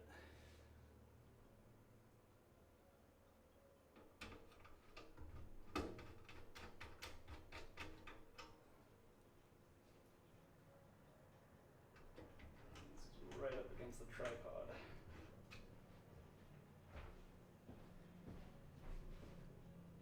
This thing is just gigantic.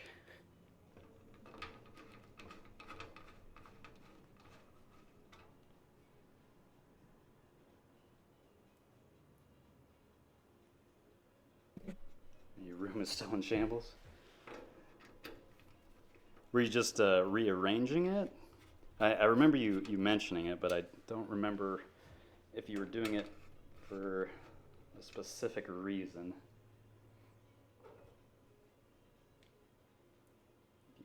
Bumping into my freaking mic here.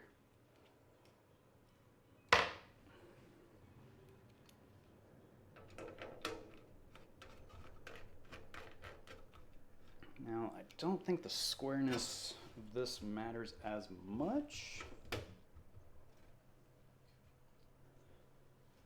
because everything is loose at the minute. So as long as we tighten all this stuff up, it should just sort of self-align itself, I say confidently.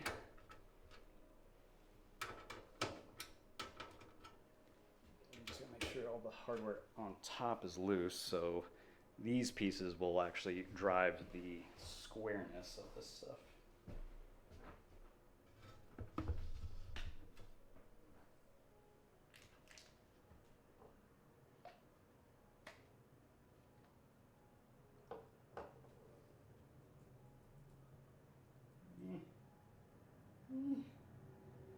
But was that a Loctite?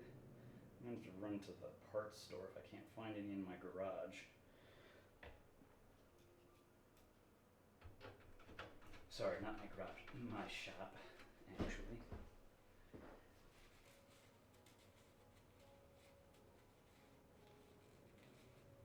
More usable space. We can all use more space.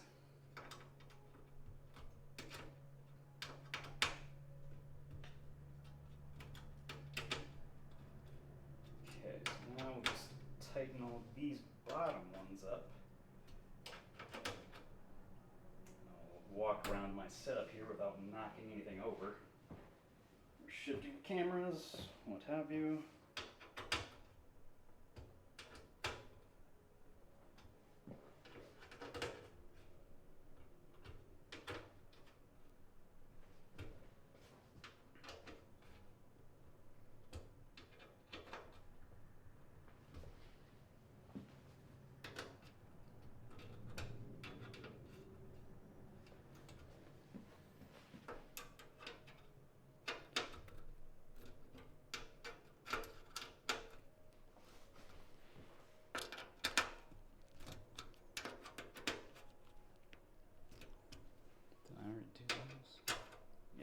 Those.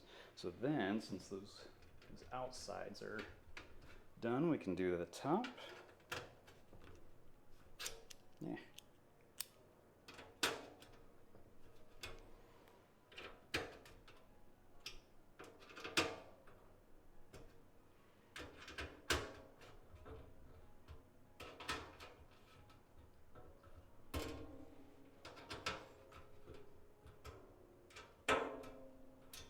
Balls, this thing is so big. So big. Still seems like I have so many more parts left. Okay. Man, that's a stout structure. All right, what is our next step here?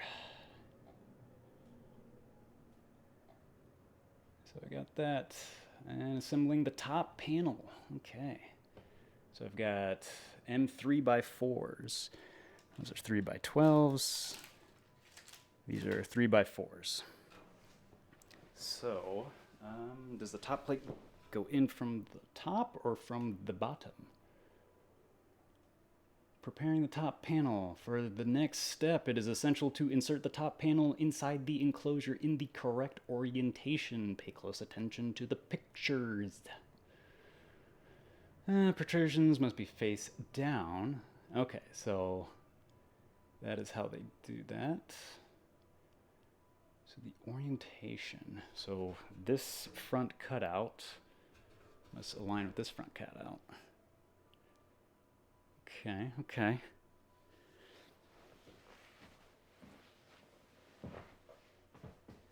Let's see. So it looks to be symmetric, not totally symmetric. Maybe, yes, no.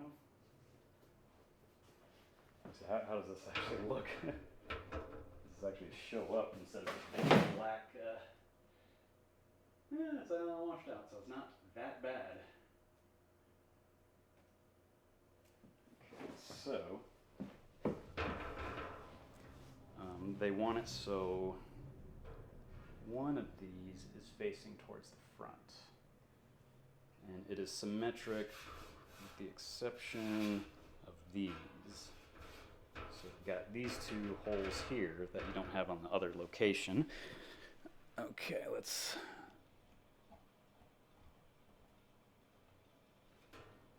Yes, you want the protrusion down. The top panel is not symmetrical. Notice the two holes when mounting the holes must be on the back of the enclosure. Okay, so these additional holes have to be that way. So this is the correct orientation, but it needs to come in from the bottom.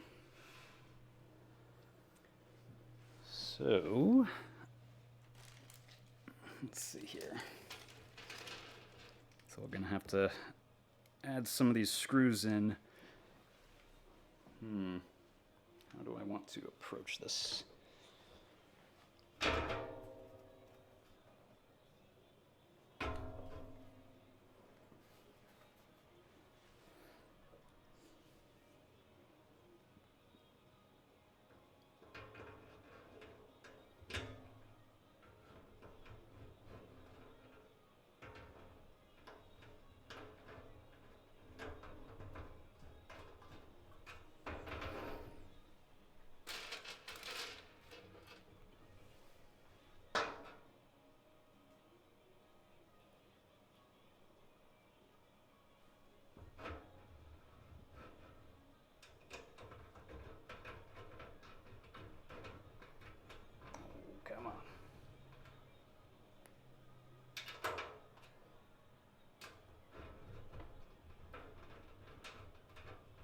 perhaps it was incorrect to do that first.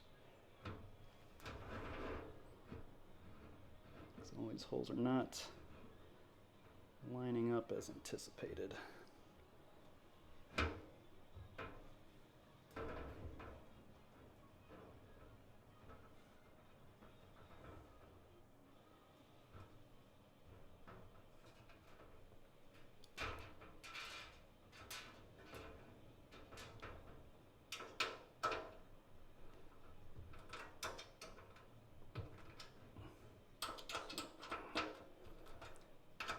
This is probably where we should have tightened up the top frame pieces. Honestly, I don't know why you wouldn't make this whole bottom enclosure assembly, or like this top frame piece, and then put it on top, because this makes it way more difficult in my opinion.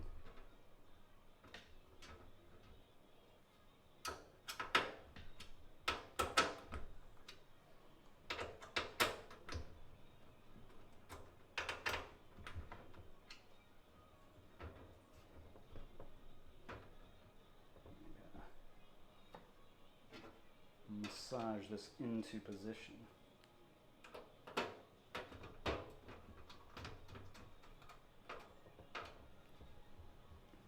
There you go.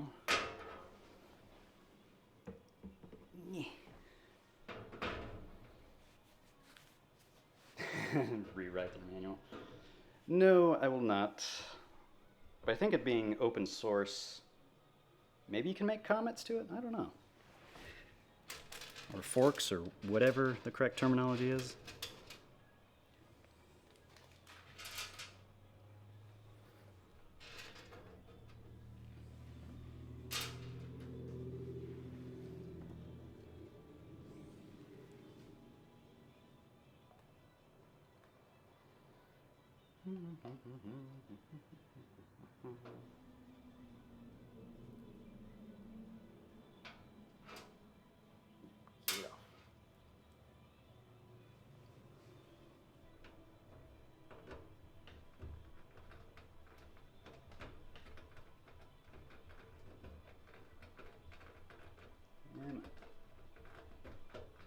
Where is it?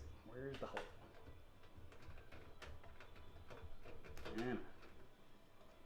See, that's what I don't like. That when you assemble this stuff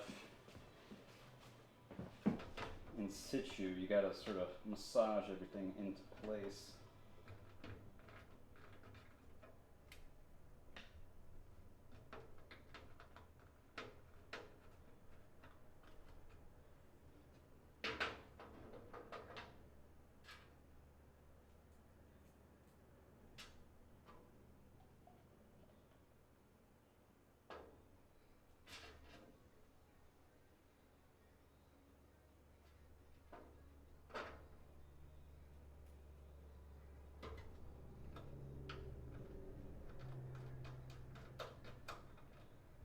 Compared to the bottom assembly, this is a bit more difficult.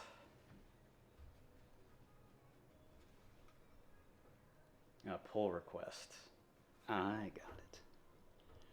Yeah, I'm not a pro coder, so I don't know the correct use of that terminology. But there are a lot of nice buttons on GitHub.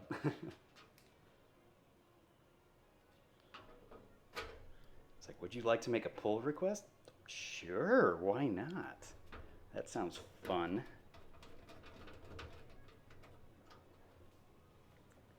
Okay, I think I saw something in the instructions about which ones to not do. So it said to not.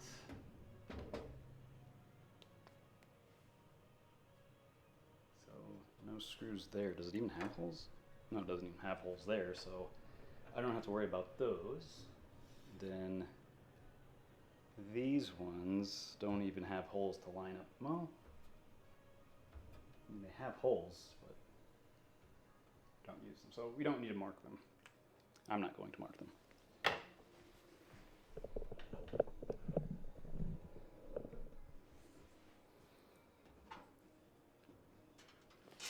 Didn't mean to do that.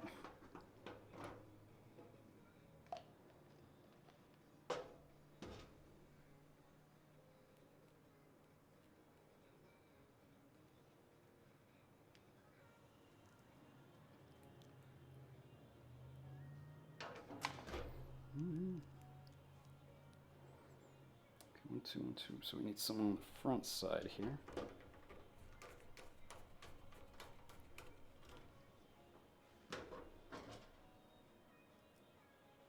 See, I'm getting Loctite everywhere except on the screw. Love it. Just love it.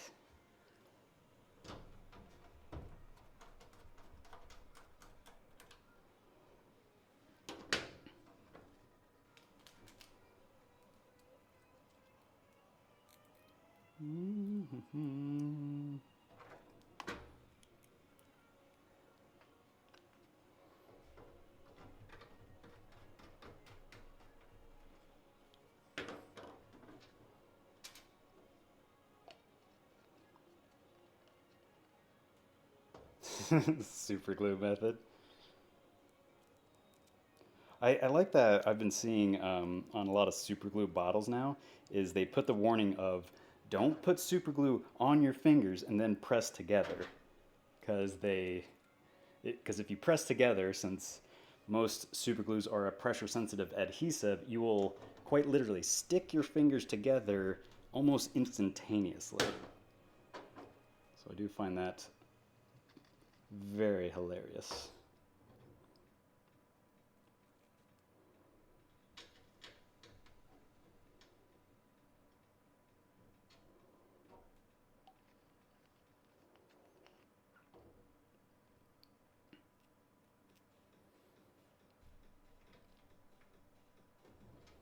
Also, it does make me kind of wonder I don't know, is it the taxonomy of it or the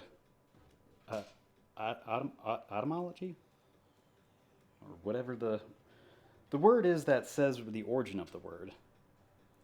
The etymology? Why they decided to call super glue crazy glue? Was it because most super glues are a cyanoacrylate glue? And I'm wondering if cyanide was something that people would often associate with craziness. It's like, oh, he was exposed to cyanide, so he's gonna go crazy. So that's why they called crazy glue super glue or whatever.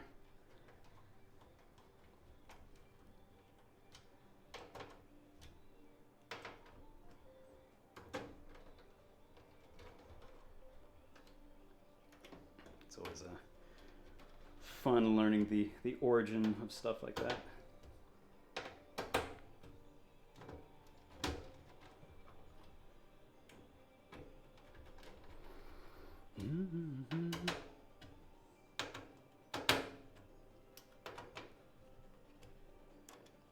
Yeah, stay in there.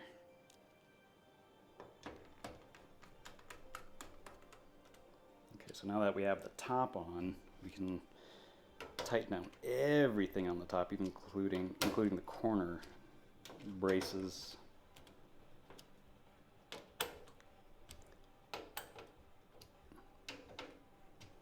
I'm wondering why they chose to do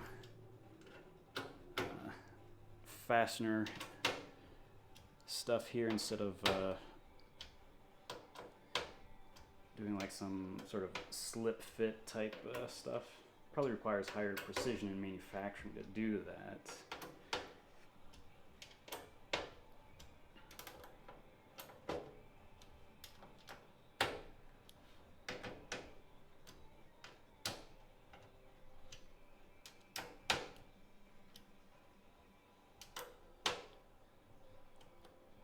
No, it's the same playlist.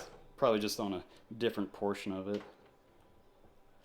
Because I think this is still part of the Bad Apple playlist that I've got. Or it's just my liked playlist, so obviously when I was doing the Bad Apple music video, I was listening to a lot of Bad Apples.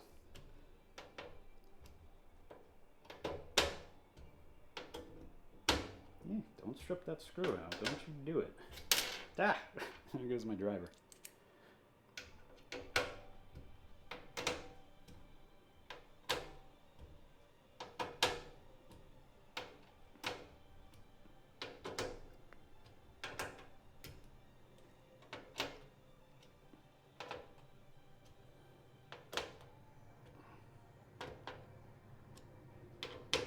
Alrighty.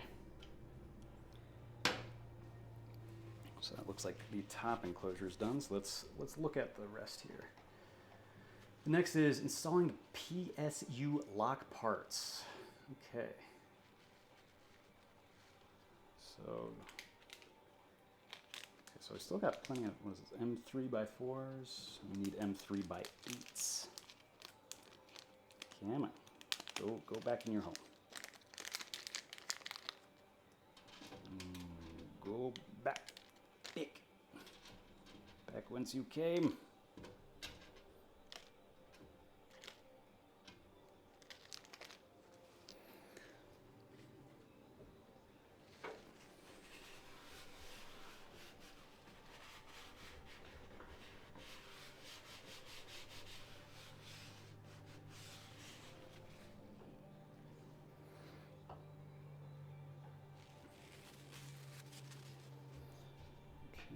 And this is a pretty stout enclosure. Pretty happy with that. But man, is it big as all get out.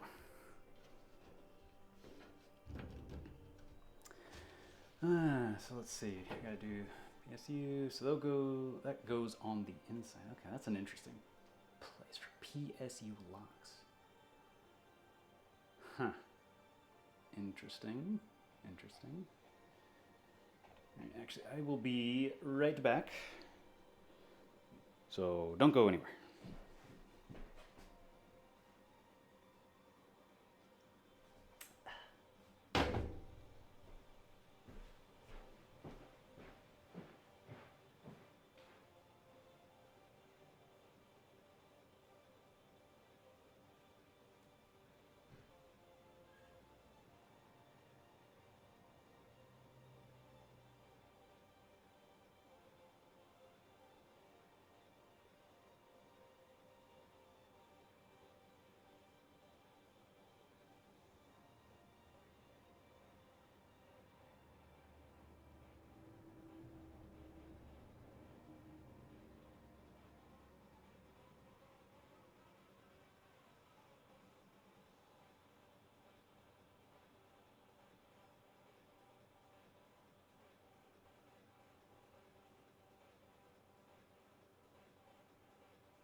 Alright, we're back. Hey, Jay. You've been subbing me for 7 months? Holy balls. That's a long time, dude. I appreciate your support. We are making, this is the top part of the enclosure of the 3D printer I bought. So, I don't know if this is in frame or not, but that's the enclosure bit we've got.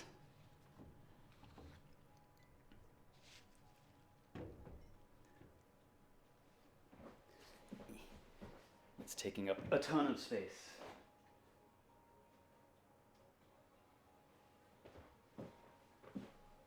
And I also disassembled my disassembled my upstairs PC and brought it down to the living room so I would be able to stream this assembly because I don't have enough space in my office to actually do this. So I have one bad thing about doing that is since I'm using a single I'm using my big screen for reading the manual and run OBS and everything like that. When I reassemble my PC upstairs again, all my windows are going to have to be rearranged again, which is going to be a pain in the butt. But life goes on. So let's see here. What do I want to do next? So next is the PSU handle pieces. So I'll probably finish, the enclosure off stream, and that'll probably give me enough time to finish this up in preparation for assembling the printer, because since I've got this streaming setup all done here, I will probably stream at least part of the assembly of the 3D printer tomorrow morning at my normal stream time, because that's going to take a lot longer just based on the part count and the stuff I've learned so far today as far as the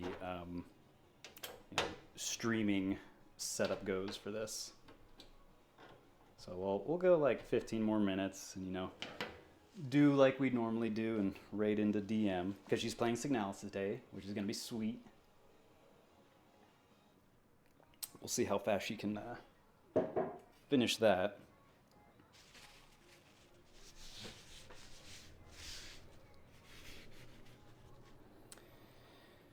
Okay.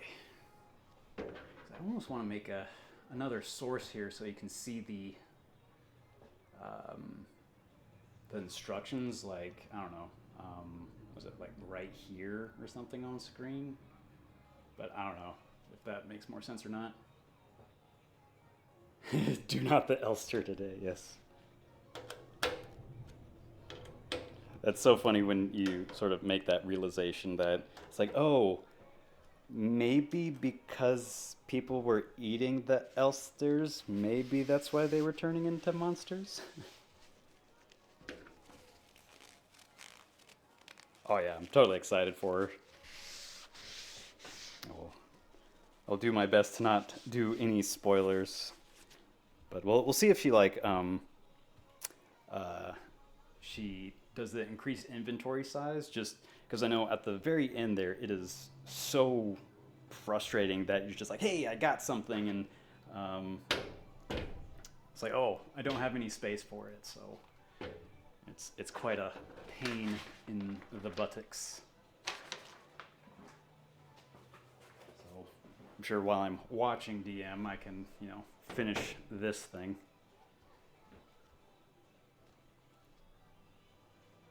White Balance, where'd you go? Where'd you go, White Balance? This thing's, even though this is a very rough finish, it's blowing out the camera. Let's take this off the table, because this thing is huge. It's just for you to get the idea of the size of this thing. It's like, it is massive. Because the whole printer has to fit in this thing.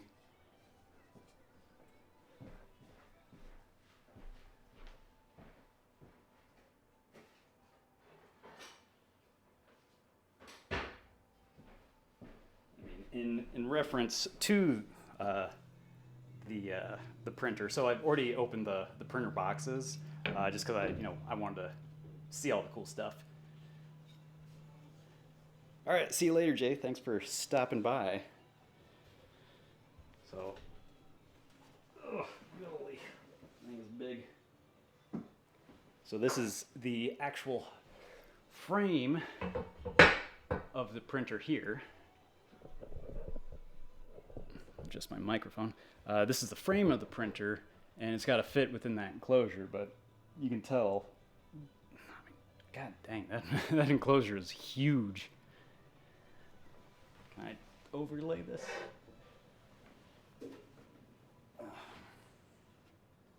It's like, so you can see it fully encloses the printer. which other printers don't have that issue. Because a lot of them, like the Bamboo, it looks very nice and sleek because they packaged the enclosure with it, so they had that in mind when they built it. Prusa did not, because I think for the most part, when Prusa is doing all their parts, they just have all their printers in open air, and they don't have a lot of them in their own particular enclosures. But one thing I wanted to show on this, so in early Prusa models, this is I bought the latest Mark IV model. In early Mark IVs, I think this was just a flat piece of steel or aluminum or whatever the material was. But in the most up-to-date version of the Prusa printers, this is actually a die-cast piece now.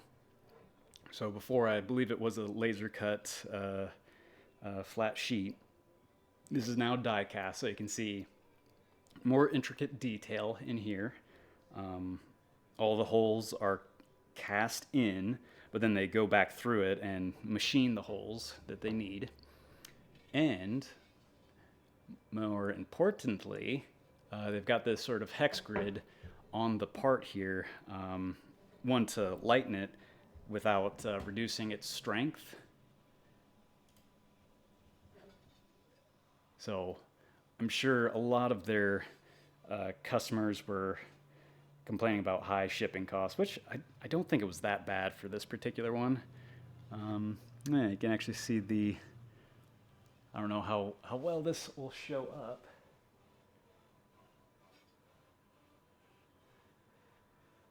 Yeah, so that is the actual alloy cast that they used on it, if you're interested. It is, what's it? ALSI 12CU1FE. So it's a aluminum, silicon, copper mix. Okay. Don't know what that's most equivalent to in AISI. Wait, when was this made? This was a 2023 casting. They need to replace their date wheel on there. So whenever you're making casting stuff, another little manufacturing interesting thing here. So whenever you see molds or castings or whatever, you'll see these little wheels here with numbers. These are date wheels.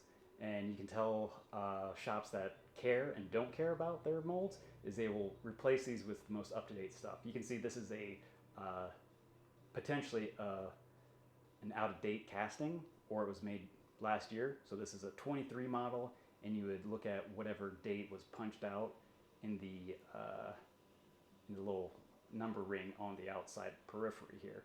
But it's hard to tell. It looks like all the dates have been filled in, so they just probably haven't updated that.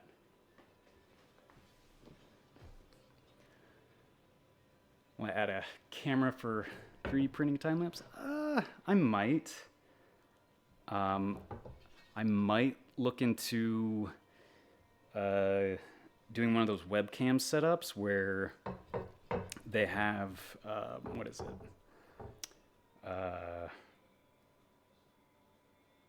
What was it? It's like a machine learning thing where it looks for spaghetti. It's like spaghetti detector or something. I forget the name of it, but maybe one of those. But otherwise, I'll probably just let it run. Another thing with this casting, it's very stiff, so this is going to contribute a lot to the stiffness of the printer. So that's really cool. What other stuff can I sort of show off that I think is neat?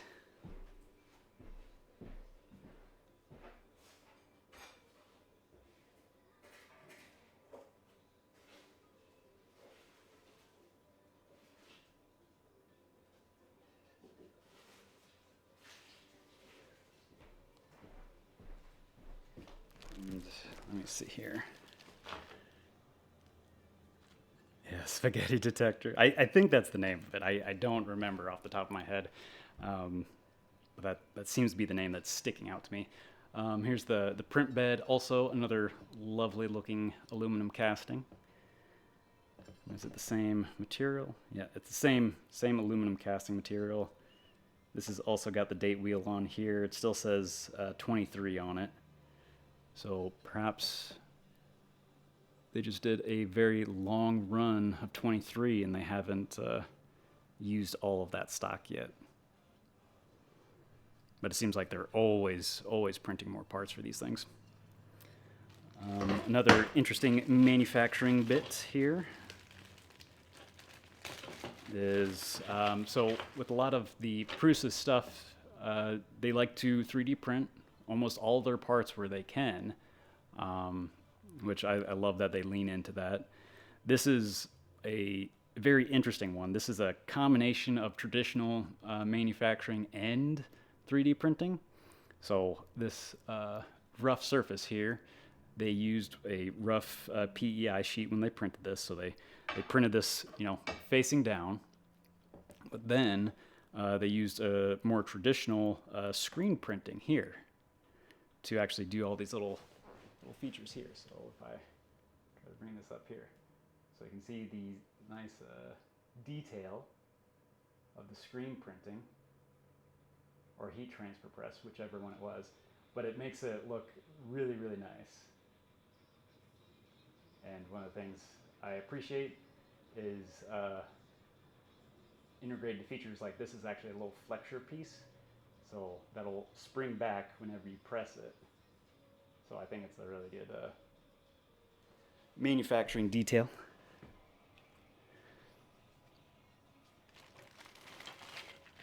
But yeah, it's gonna be fun to assemble the printer. I don't know. I'm one of those guys that like to go through the parts and be like, oh, look at all these little neato design features, because I'm more used to doing like traditional plastic part design, so stuff that actually goes in a mold, and seeing how much of that transfers over to the 3D printing world, which, I mean, for the most part, I'd say all of these can be manufactured injection molding wise, but Prusa was just like, nope, it allows us to iterate faster. We don't have to have long lead times of making molds. If something doesn't work, we change it immediately. So that's pretty cool.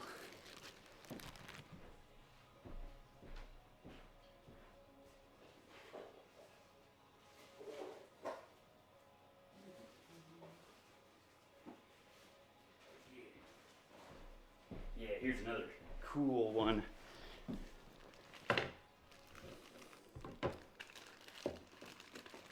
The oh shiny moment, yes. I just keep going through these boxes. So talking about manufacturing, this part is a part where you could totally make this on traditional injection molding, but it would be extremely difficult. So one of the features,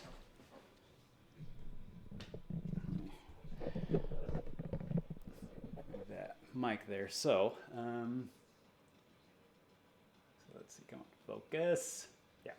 So this part here, all this stuff could be done in traditional injection molding, because you've got features coming this way, features coming this way. There's nothing that's at like a weird angle that you would not be able to do, except for this undercut here. That's a pretty aggressive undercut to try to do in traditional injection molding. So that's one thing where 3D printers can definitely make things that are not traditionally manufacturable. And I do like that Prusa definitely leans into that. But for the most part, all these other features could definitely be done in traditional injection molding. But I mean, otherwise, these parts are great. If I can get this level of detail in the stuff I print, I would be very happy with the performance. Yeah, that looks nice. Very nice. So So I've just been going through all the parts, just sort of like, oh, these things are so cool. Look at these things, and just like nerding out on the engineering portion of it, where um, like trying to get into the designer's head of, you know, why would they put the feature in there? Why would they do that?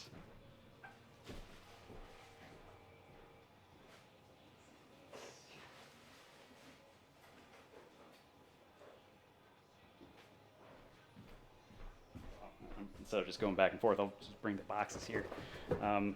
These are just a few of the boxes.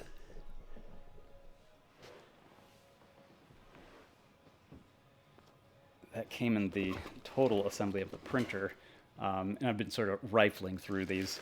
So these are all the mainly 3D printed structural parts in here. It's pretty cool. This is for you to 3D print a DM. It is one of the things I shall do with the 3D printer, but I did buy this as a business expense, so I have to make business related items on it at least once. I don't know if the order matters, but I do have to use it for my business, because I do plan on using this printer mainly to make 5S related stuff. So in manufacturing, it's very big on making sure your work area is organized and clean, so you aren't spending time looking for stuff, and just increasing your overall efficiency. So that's the primary reason I bought this. And Prusa was actually having a birthday sale on all this stuff, so that's the main reason why I bought the printer, because it seemed like it was just the right time and the right place to do this stuff. But yes, I will definitely 3D print a DM. I don't know which one I want to print yet. I might print the claws for Oni DM, or, Villainous DM. That'd be pretty sweet. What else?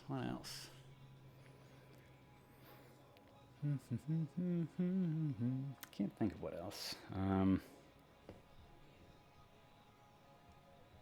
I could 3D print that little magical DM.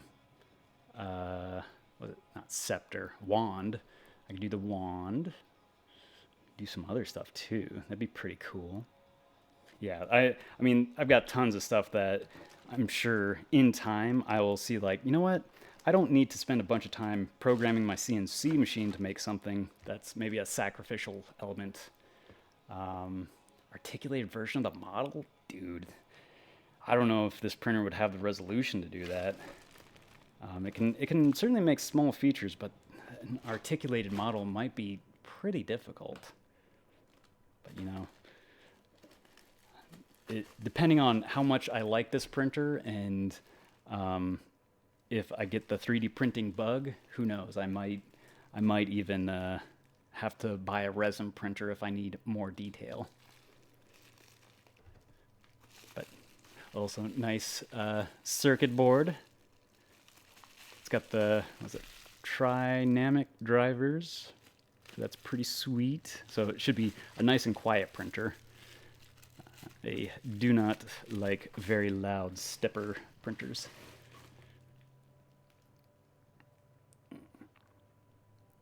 We got ads.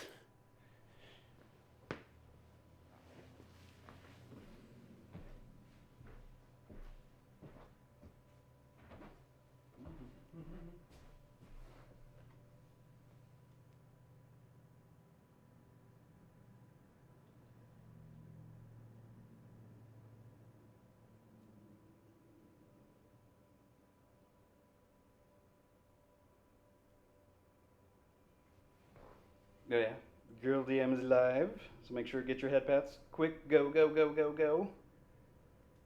Oh.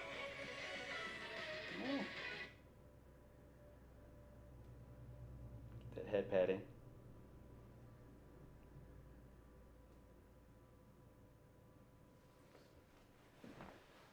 Nice, got the head pat in.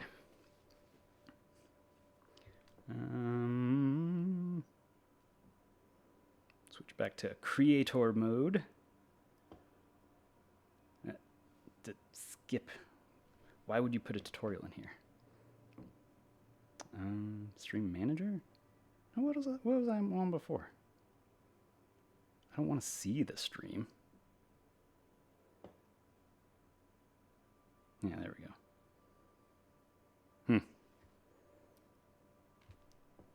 That's interesting.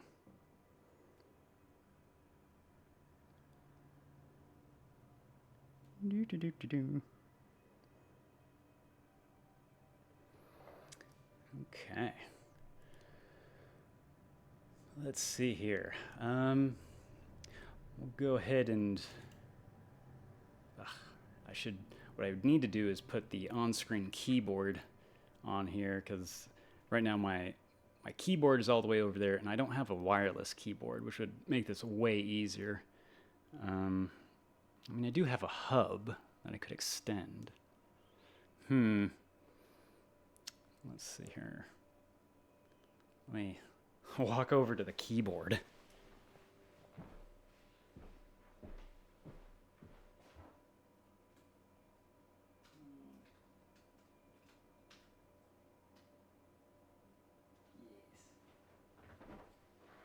Excellent. So the raid has been set. So we'll go ahead and raid DM, and make sure we don't spoil anything for Signalis if you've played it already. Nobody likes being spoiled. Yeah, go over and see her, because I think she's not going to be streaming tomorrow and Saturday. But she will be streaming today. Hopefully she said she might do a long stream today to finish up Signalis, and then I think she was going to do Heaven's Sword. Was that what she was going to do the rest of the day? I don't remember. But potentially a long stream, because she's got friends coming over. Hopefully she's got enough time to do that. And then tomorrow, I don't believe she is streaming. I will try to finish up the... Come on, screw together. I will try to finish up the Enclosure, and tomorrow we'll be able to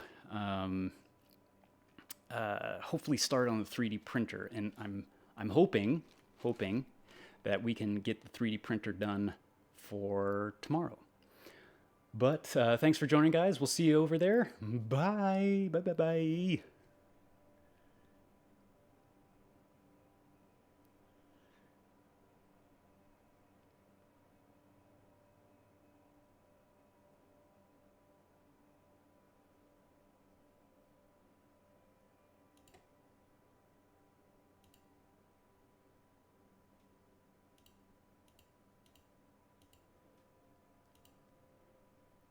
I don't have an enter.